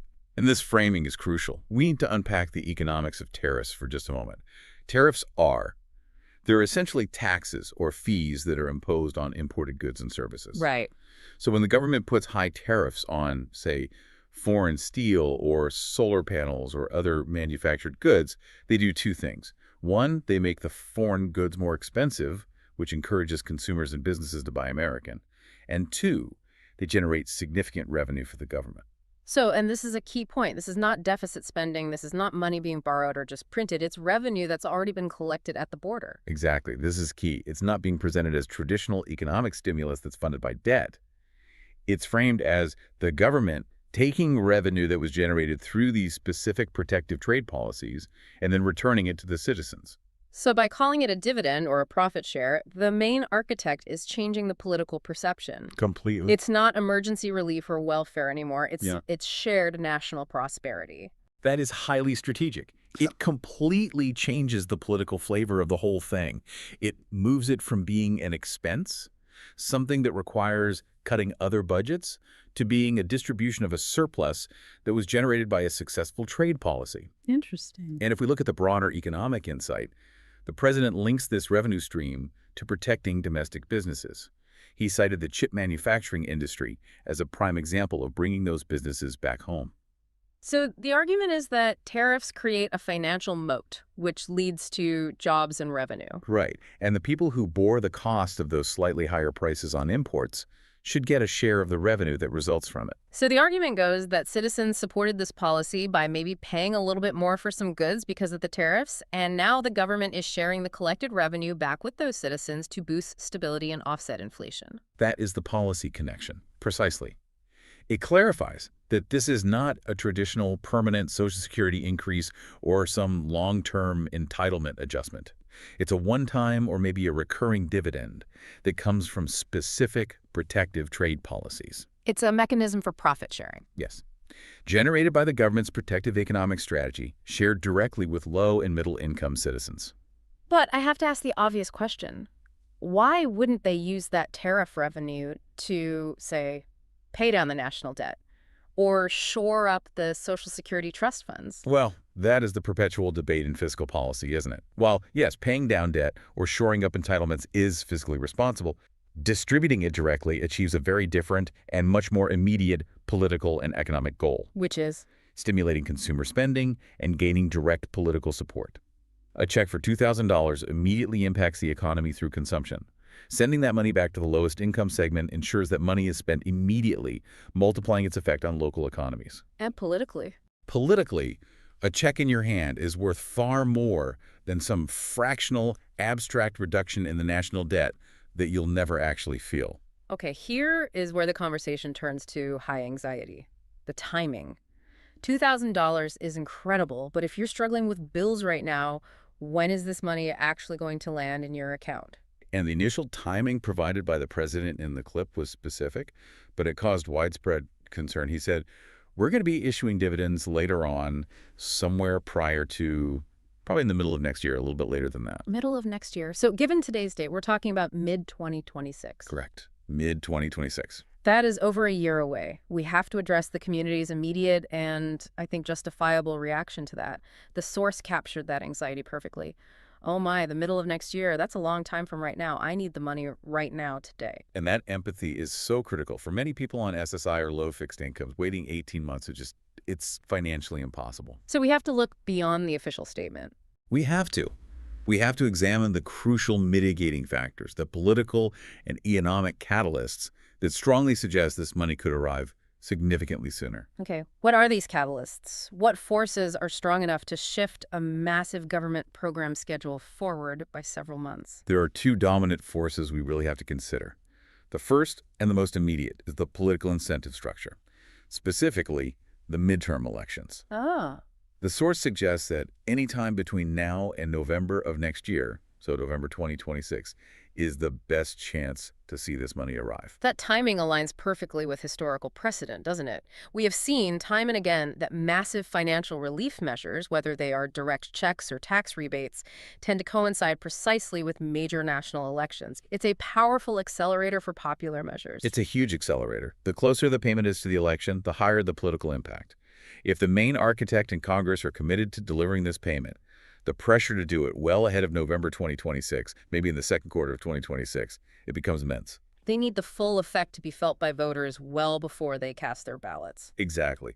We saw similar maneuvers during the 2020 and 2021 cycles where the initial timelines were radically compressed because of legislative urgency. So the political window is forcing a potential acceleration. But you mentioned a second and potentially more catastrophic factor that could trigger this payment even after the November 2026 election. And that is the recession factor. If the stated timeline of mid-2026 passes without the payment, and we were to then enter a major economic recession, defined perhaps by 2 straight quarters of negative GDP growth and spiking unemployment, the source is clear. Stimulus would absolutely be sent out at that point. That just seems like standard operating procedure, really, regardless of who is in power. When the economy significantly deteriorates, direct stimulus becomes a primary tool to stabilize consumer demand. It is standard operating procedure, but what it does is it underscores the commitment to the payment concept itself.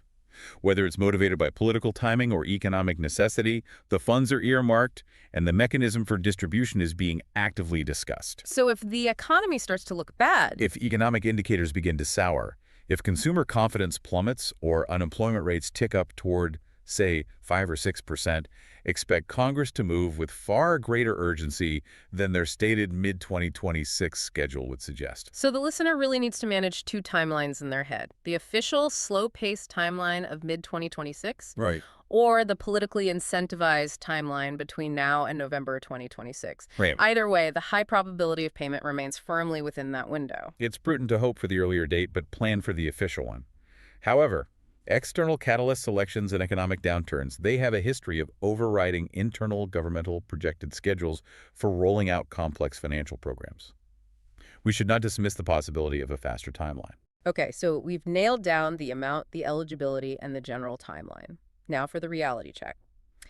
As we transition to the logistics, we have to emphasize that while the concept is clear, a $2,000 dividend based on income, the intricate details of how it's executed are still pretty vague. This is the necessary warning. It really is. While the headlines are exciting, acting on incomplete information can be detrimental, especially for vulnerable fixed-income populations. The source highlights several major unknowns that were sources of immense confusion, frustration, and financial vulnerability during the 2020 and 2021 stimulus rounds.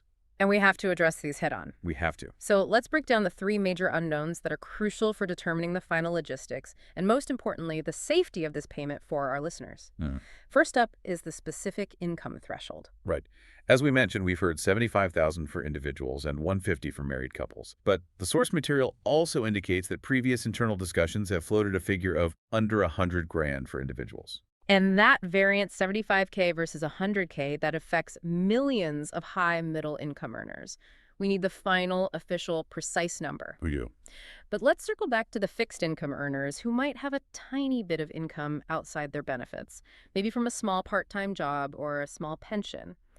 How will the government make sure those incomes are calculated accurately without forcing them to suddenly file complex forms? Historically, for these kinds of relief payments, the government uses the most recent information they have available from either the IRS, for those who filed, or the Social Security Administration's master beneficiary record and the VA's records.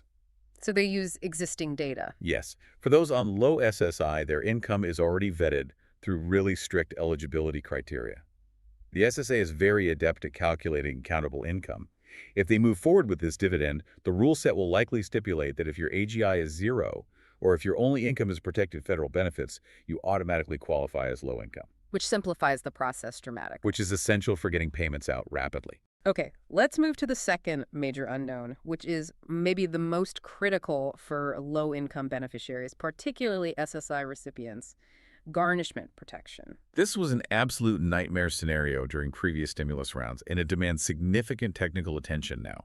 Will this $2,000 payment be subject to garnishment, specifically for things like back child support, old medical debts, or outstanding private collection accounts? This is where we need to get into the weeds of statutory protection. Why are federal benefits usually protected, but this dividend is potentially vulnerable? So standard Social Security, that's Title II benefits like retirement and SSDI and VA benefits, are generally protected from most private creditors under federal law.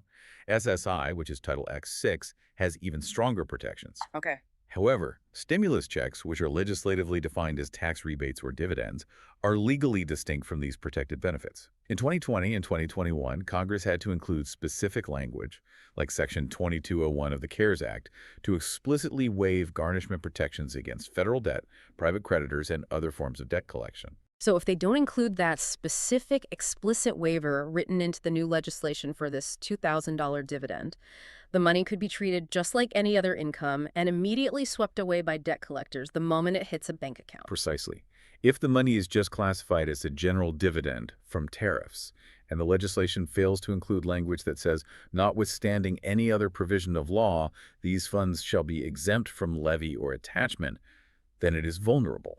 And for someone on a fixed income who might have decades-old medical bills or credit card debt, getting $2,000 only to have it vanish overnight, that defeats the entire purpose of this relief. It completely defeats it. We cannot overstate how essential it is for legislators to include that specific anti-garnishment protection. I know the legislation is still theoretical, but what's the political likelihood they'll forget or just omit that crucial language, given the chaos we saw in previous rounds? The likelihood of omission is high. if the legislation is rushed, or if it gets inserted into a non-traditional bill, which is often the case with these direct payouts. The lesson from 2020 was painful. Even when Congress intends for the money to be protected, if the legal classification is wrong, creditors will seize it. So what happens now? Advocacy groups will be fighting hard to ensure that the garnishment protection language is included right from the very start, and that it covers federal debts, state debts, and private creditors like debt collectors and banks. That clarity is vital. Do not assume protection until the official rule is published. Now, the third major unknown. How will they account for adult dependents? This was a massive source of error and frustration during the 2020 and 2021 payments. The question is, how does the payment structure account for individuals who are claimed as dependents on someone else's tax return, but are themselves adults, maybe with disabilities or very low income? Right. In previous rounds, the claimant, the parent or guardian, often received the dependent's payment, which wasn't the intent, especially if that dependent was an adult who needed independent funds. Exactly. The intent of the stimulus was to help households, but it caused these logistical headaches when, for example, a retiree was claiming their adult child who has a disability. So, will the government correct this logistical error this time? Will they ensure that the adult dependent who is eligible based on their own income profile gets the money directly? Or will it just follow the claimant again? We need clarity on this logistical structure to make sure the money reaches the person who actually needs it.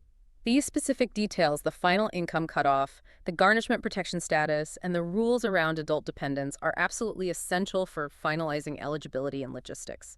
Until these are confirmed, the overall plan remains an expressive but technically incomplete proposal. So what does all this mean for the listener right now as they're standing by waiting for these specifics, maybe for months? How should you prepare for a payment that is currently in this nebulous state? That is the actionable question. Let's start with the application status. Do our listeners need to rush out and apply for this $2,000 dividend? Based on the source's reference to previous stimulus checks and dividends, we can make some highly informed assumptions. And the answer is no. For the vast majority of those already on Social Security, SSI, SSDI, or VA benefits, the previous stimulus payments did not require an application. That's reassurance number one. If you are already receiving federal benefits, you should be standing by, not actively applying. The payment process is typically automatic. It relies on existing government records, whether from the SSA, the VA, or the Railroad Retirement Board. They already know who you are and where you get paid. And we can also infer the likely method of delivery. Drawing on the experience that the source referenced from 2020 and 2021, payments are expected to come via the fastest and most efficient methods. Which would be? Direct deposit into the bank account on file, loaded onto the Direct Express card, which is the primary method for many SSI and Social Security beneficiaries, or, as a last resort, a physical paper check sent to the address they have on file. The Direct Express card is particularly important for this demographic. It allows for immediate access to funds without requiring a traditional bank account. It's the standard procedure for getting money out quickly and efficiently to the fixed-income community. However, this is also where we have to loop back to the critical warning about those missing details. The lack of concrete official rules on taxation and especially garnishment is the weak spot here. It is the gaping hole. The only advice we can give based on the current body of information is to prepare for the best, but protect yourself against the worst. Until an official rule is published confirming that this specific $2,000 payment is protected from debt collection, recipients with outstanding debt should consider their options, maybe even consulting a financial advocate about temporary measures to protect incoming funds. And this lack of concrete detail, coupled with the high anxiety about the money, is just a breeding ground for scams. We have to stress vigilance, especially for our seniors and low-income community who are so often targeted by financial predators. This is perhaps the most important proactive step you can take right now. Anticipating and avoiding scams is non-negotiable. You must only trust official letters mailed directly to your home address or verified secure government websites like the My Social Security portal or the official VA site. Let's repeat this clearly and unequivocally. No legitimate government agency, not the SSA, not the VA, not the IRS, not the Treasury, will ever call you, text you, email you, or message you on social media asking for personal information, asking for your account numbers, or demanding money in relation to this payment. Never. If someone contacts you claiming they need a fee or your bank details to release your $2,000 dividend, that is a scam. Every single time, hang up the phone immediately. The process for existing beneficiaries is automatic. If you get a call asking you to pay $200 for processing your $2,000 check, you are about to lose $200. Report that suspicious contact to the FTC and just cease communication immediately. This level of skepticism is absolutely essential until the government releases the final official logistics and payment instructions. And if we connect this to the bigger picture, this proposal is happening at the same time as ongoing related conversations about the annual cost of living adjustment, the COLA, long-term Social Security reform, and just general inflation relief. So this isn't just about a single payment. It's part of a larger structural debate about government revenue sharing. Is this some kind of new philosophy? It definitely signals a shift. The economic reasoning is rooted in using tariffs to protect domestic interests and then circulating that revenue back into the consumer economy. This measure is positioned not as an increase in the core entitlement programs like Social Security or SSI, but as an economic dividend. It's a way to provide life-changing breathing room, help with immediate bills, and give financial support to the low-income segment without permanently adjusting the entitlement programs themselves. And if any states, following the federal lead, decide to offer additional state-level payments, which we've seen happen in past stimulus rounds, the federal income eligibility rules would likely become the foundational standard for those state programs as well. All right, the income threshold is what matters most universally. And this focus on income and the explicit commitment to include beneficiaries like those on SSI and SSDI, it just reinforces the idea that this is specifically targeted relief for those who need financial assistance the most. We've covered a massive amount of technical and political ground today, navigating all this ambiguity so you can be prepared. We need to boil this down into the core, actionable takeaways for everyone listening. Let's do it. Let's quickly reinforce the four most important facts about this potential payment, acknowledging both the promise and the outstanding issues. First, the amount. We are discussing a potential $2,000 dividend or stimulus check, thousands of dollars, funded specifically by tariff revenue. The funds exist, the intent is there. Second, eligibility. It is based almost entirely on your income, with those floating thresholds around $75,000 for individuals and $150,000 for married couples. Crucially, recipients of Social Security, SSI, SSDI, and VA benefits are expected to be included and are the primary target demographic. Your benefit status does not disqualify you. Third, the architect.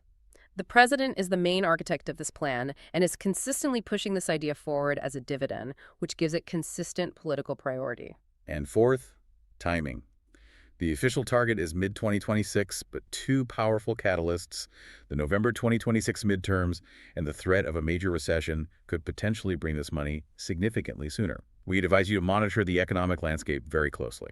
And finally, the essential caution. The $2,000 payment is only useful if it's safe.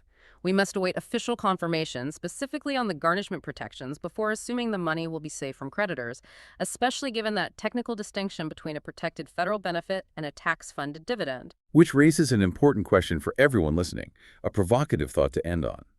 This being the fourth iteration of a stimulus or dividend proposal in 2025. It suggests a deeper philosophical shift. Is this truly a one-time relief measure?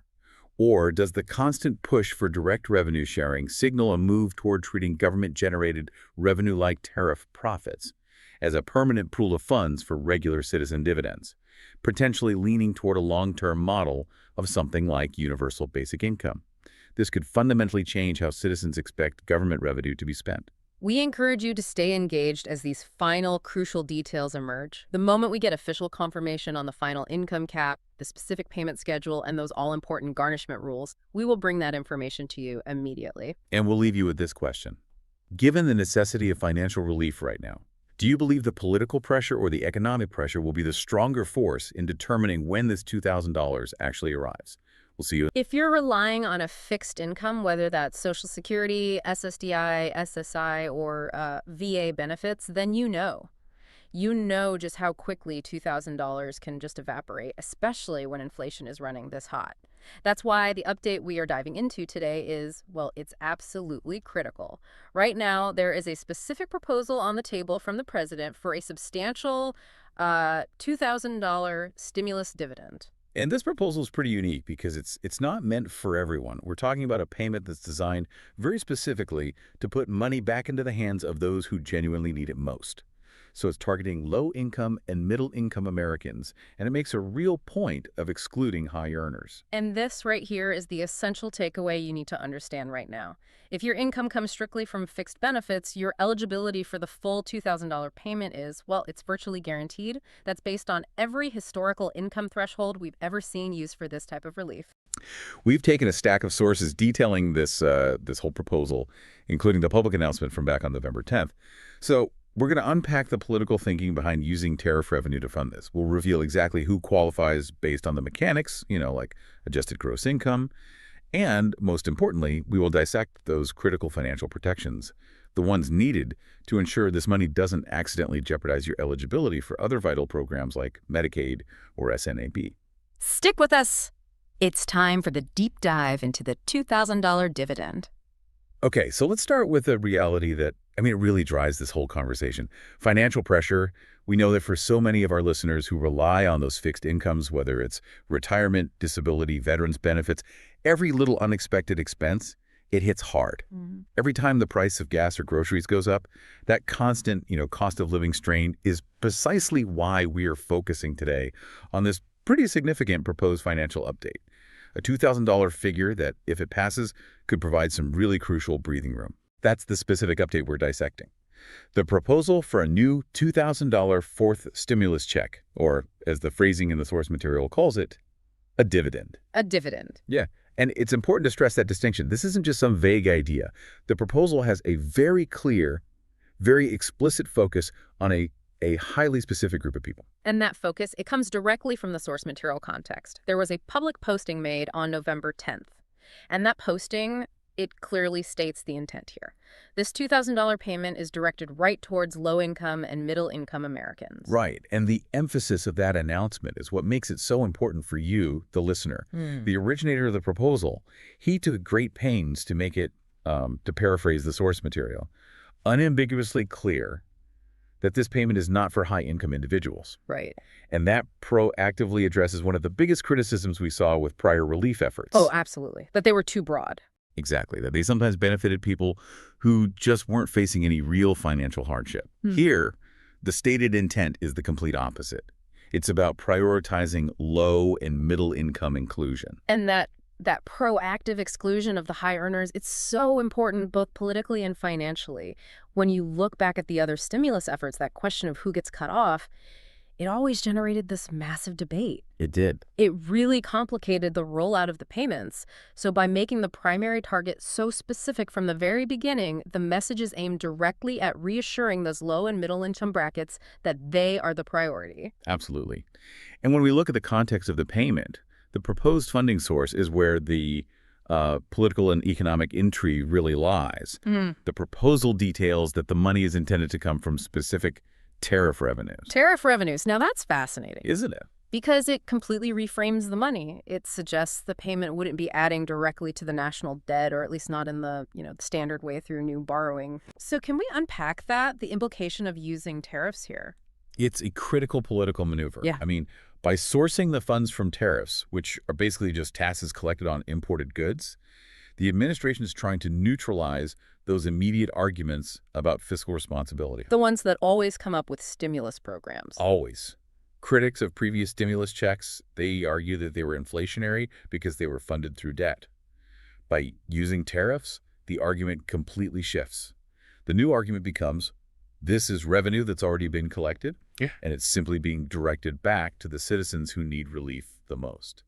It allows the whole measure to be framed as both immediate relief and fiscal prudence. That really does make the proposal much more resilient against opposition, at least opposition that's focused only on deficit spending. Precisely. And there's a secondary fiscal measure that's embedded right in that announcement, which ties directly back to that funding mechanism. Okay. The proposal states that any funds left over after these $2,000 payments are made would be used to pay down the national debt. So it's a two-part proposal, really. You've got the immediate targeted relief, and then a kind of fiscal accountability measure for whatever's left.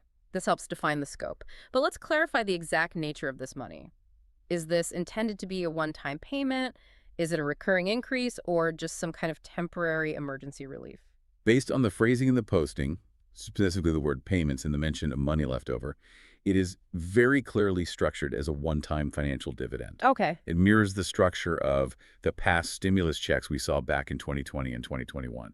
So it's critical for listeners to understand this distinction. This is relief, it's provided once, and it's funded by a specific revenue stream. And let's elaborate on why that distinction matters so much.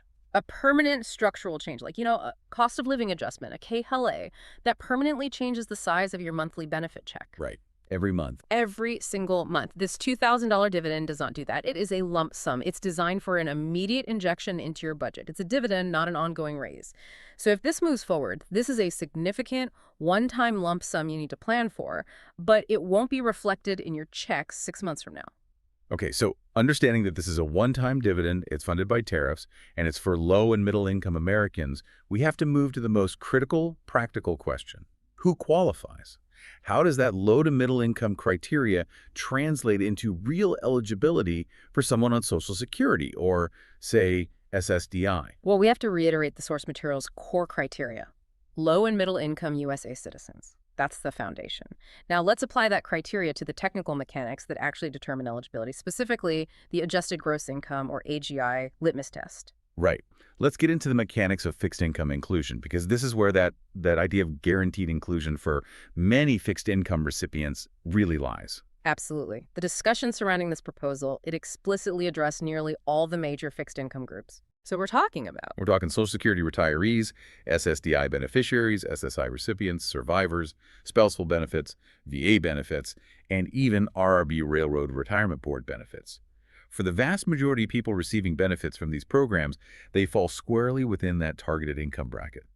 Now, you mentioned AGI. For listeners who might be hearing that term for the first time or maybe just need a refresher on why the IRS uses it, let's explain it simply. What is adjusted gross income and why is it the key factor here? So AGI is your gross income. That's all the money you earn in a year, but minus specific allowed adjustments or deductions, things like certain retirement contributions or educator expenses.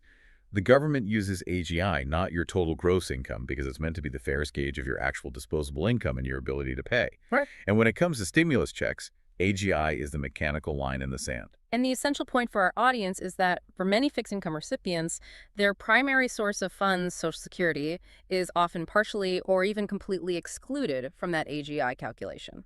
Or their total AGI is just very, very low to begin with. Precisely. The litmus test that came up in the source material discussions, and it's a reliable reference point, was this. Is your AGI generally below $50,000 a year? Mm-hmm. If you are living strictly on fixed income benefits, the answer is overwhelmingly, unequivocally, yes. That $50,000 benchmark, even though it's informal, it provides a really crucial reference point for that low and middle income definition.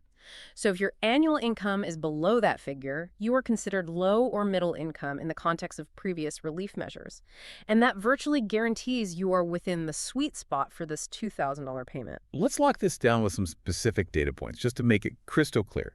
The average Social Security retirement benefit right now is a little over $2,000 a month. Okay. That totals around $24,000 a year. $24,000 a year. I mean, compared to that $50,000 benchmark, that's less than half. Right. That $24,000 a year average is, and this is a quote, well below any threshold that they're going to put in place.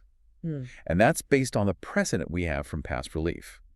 This huge buffer is the primary reason why fixed income recipients should feel highly confident about their eligibility for the full $2,000 payment. But we should cover the complexity of the phase-out mechanism, especially for those folks who might have a little additional income, because this eligibility isn't based on an arbitrary feeling. It's based on historical income thresholds and phase-outs that were used during the 3 previous stimulus checks, the $1,200, the $600, and the $1,400 payments. Can you detail how that phase-out structure worked? Sure. The structure implemented an AGI threshold, so anyone under that primary threshold was eligible for the full payment. Simple. But anyone slightly above it faced a reduction, or a phase-out. This meant the payment decreased proportionally, Usually was something like $5 for every $100 you earned over the threshold. And that continued until you hit a certain higher income level where the payment just disappeared entirely. And what were those specific historical numbers for the AGI threshold? We can use these as a pretty powerful projection for this proposed $2,000 dividend. Okay, so based on historical precedent from 2020 and 2021, the threshold for an individual to get the full payment was typically an AGI of $75,000 or less per year 75,000. for an individual. And for a married couple filing jointly, that threshold was generally $150,000 or less per year. 75,000 for an individual, 150,000 for a married couple. When you compare those numbers to the $24,000 average Social Security benefit, The buffer is massive. it's huge. Over $50,000 of additional income before the phase-out even begins to kick in. And that buffer is a stronger guarantee than most people realize. The conclusion for you, the learner, is very clear. If you are listening and you're living strictly on Social Security, SSI, SSDI, or VA benefits, your AGI is almost certainly well below the threshold for the full $2,000 payment. But let's introduce a scenario where the phase-out might matter, just for clarity. What if a retiree receives that average $24,000 in Social Security benefits, but they also have a small pension, or maybe they work part-time, and that brings their total AGI up to, let's say, $60,000? That person would still be in excellent shape. I mean, $60,000 is still well below the historical $75,000 threshold for the full payment. So they get the full $2,000. They get the full $2,000. The phase-out only becomes relevant for individuals with AGIs that are getting close to that $75,000 mark. So if the phase-out starts at $75,000 and it ends at $80,000, then someone earning $77,500 would get about half the payment. That deep dive into the historical numbers, it really does provide the necessary peace of mind. The intent of the proposal targets you, and the historical structure confirms that your in-kind level places you firmly in the eligible category for the full dividend. And just for clarity, we should remember that small exception we noted. Those few thousand individuals who get the maximum Social Security benefit, which can push them over $60,000 a year. Right. Even that income is often below the phase-out initiation point. But it's just important to remember that this group represents the highest end of the fixed income spectrum.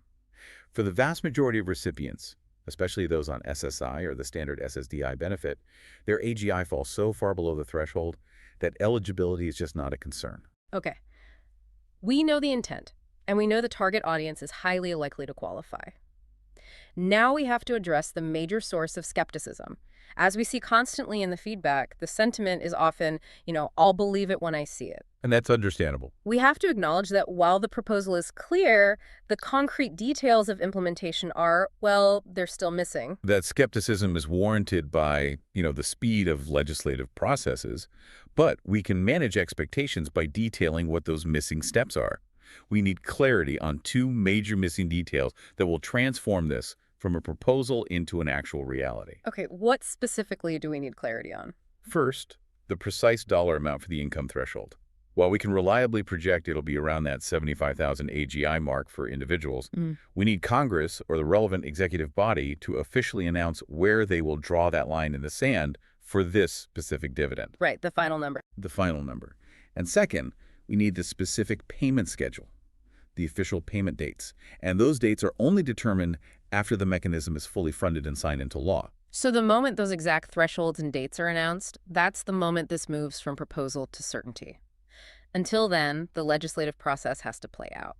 For the listener, what does that legislative process look like here? Is this an executive order, or does Congress need to pass a bill? Given the nature of the funding drawing from tariff revenues and tying the remainder to debt reduction, this absolutely requires legislative action. It would need to be introduced as a bill. It would have to pass through both chambers of Congress and then be signed by the president.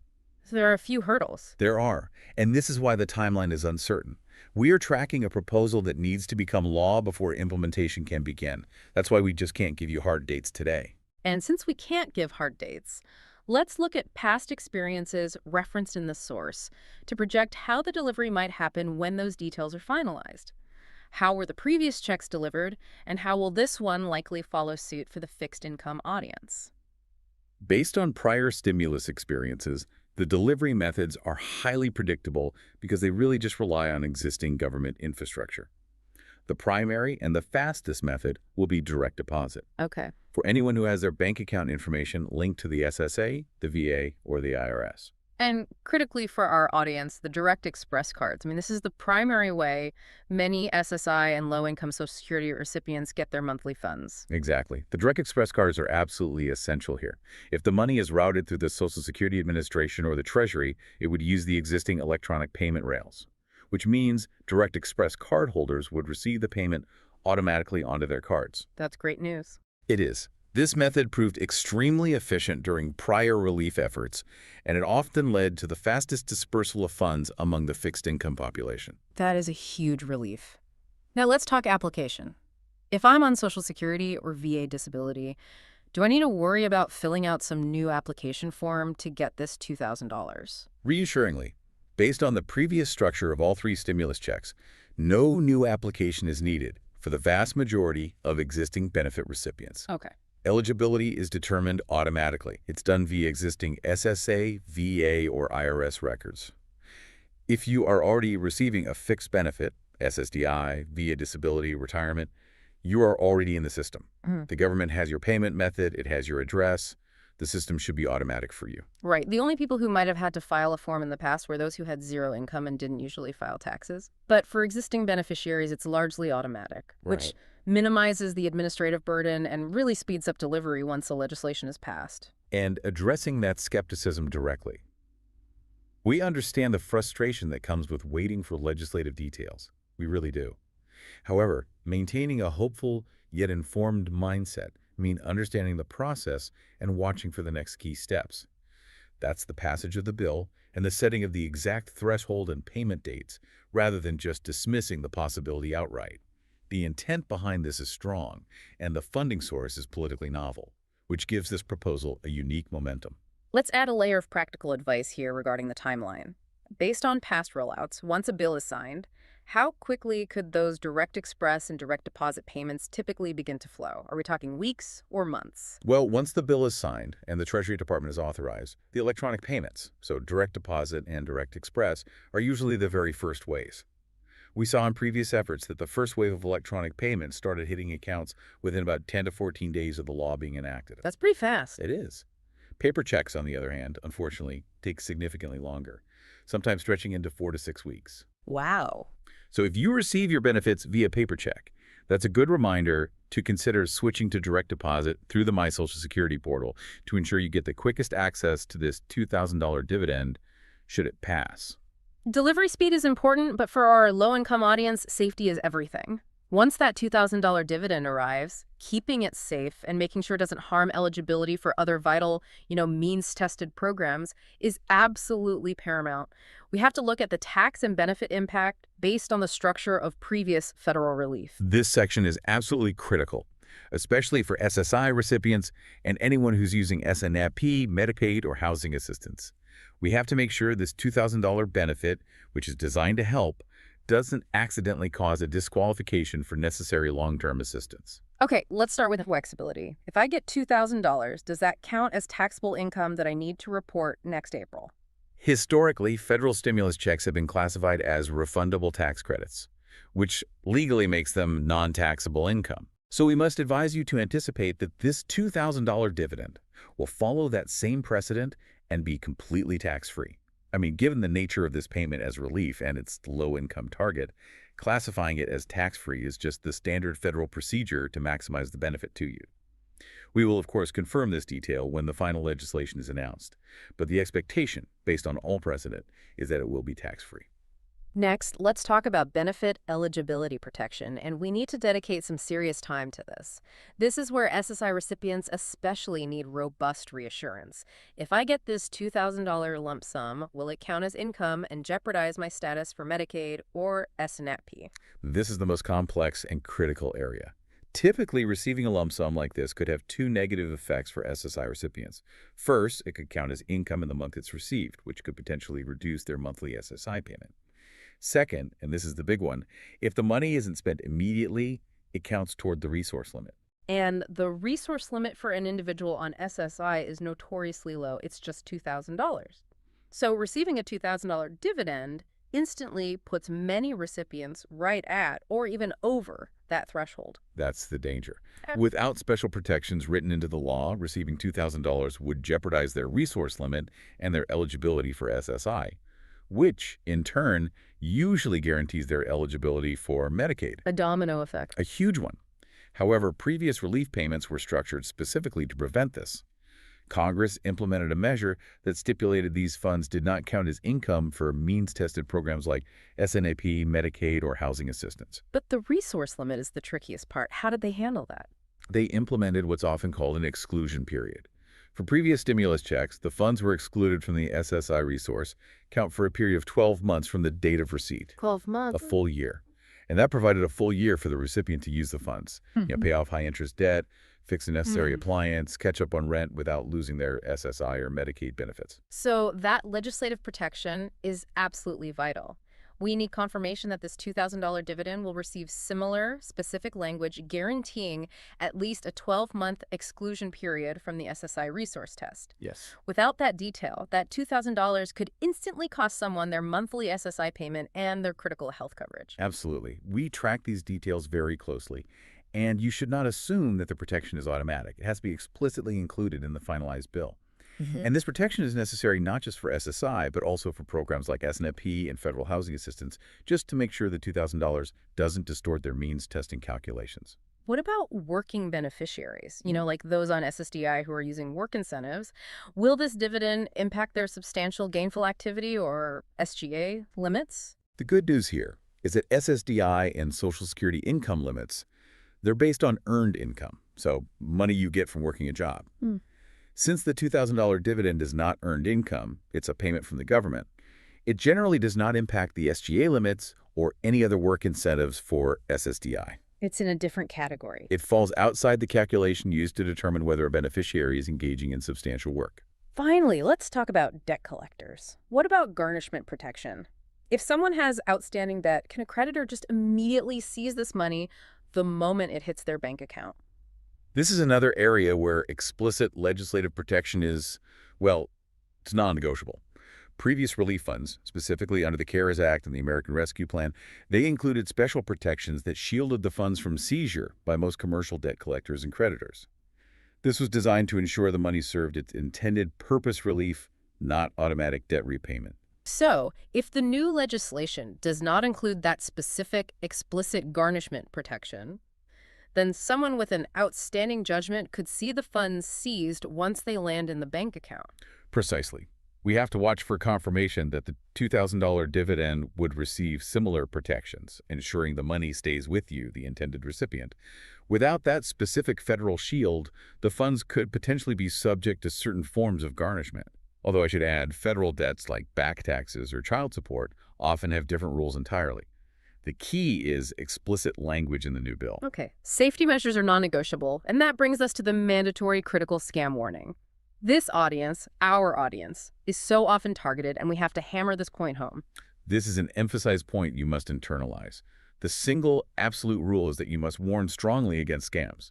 No government agency, not the Social Security Administration, the SSA, not the IRS, not the VA will ever call, text, or email you asking for personal information. They will not ask for your Social Security number, your bank details, or, and this is the big one, money to process the $2,000 payment. We hear heartbreaking stories every day about people who lose their limited savings because some scammer pressures them.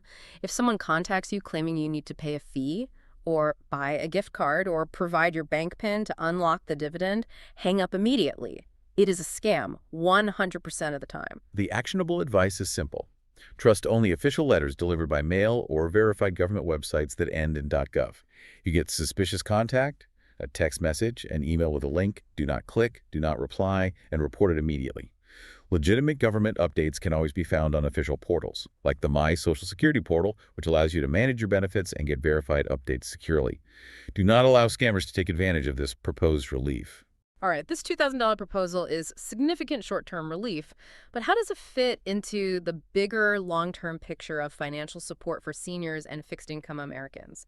Is this a one-off measure, or is it part of a larger ongoing strategy for financial stability? Wait, it's vital to contextualize this proposal. As we clarified, this is a one-time dividend.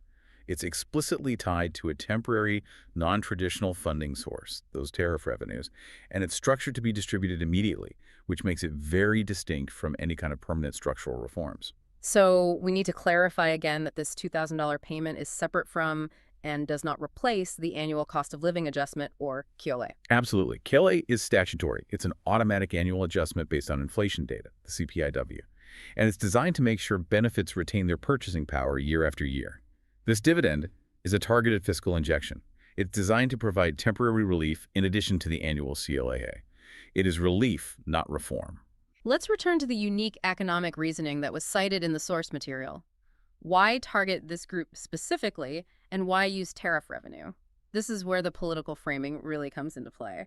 The economic rationale is extremely intentional. Targeting low and middle-income individuals is seen as the most effective and efficient way to boost the economy in the short term. These groups have the highest marginal propensity to consume, which is just a fancy way of saying they spend the money quickly on necessities. Groceries, rent, utilities. Exactly. And that velocity injects cash directly into local economies, creating immediate relief in economic activity, which is a key goal of any stimulus effort. And the use of tariff revenue. That's what makes this proposal so distinct from the previous rounds of stimulus. Yes. The use of non-debt-based funding tariffs in this case allows the proposal to be framed as fiscally responsible. It aims to avoid the criticism of adding to the national debt, and the inclusion of that clause about leftover funds being used to pay down the debt further reinforces this image of fiscal accountability. It's an attempt to satisfy two politically opposed groups, those demanding immediate relief and those demanding debt reduction. That dual function relief and debt reduction is what makes this particular proposal so interesting politically. It tries to create a new blueprint for targeted relief efforts. Yeah, it's the critical distinction. It frames the payment not just as social assistance, but as a calculated distribution of funds that have already been collected by the government, and with a mechanism for fiscal accountability built right in. It's a way to provide targeted relief without triggering those massive political debates about deficit spending that dominated the last few years.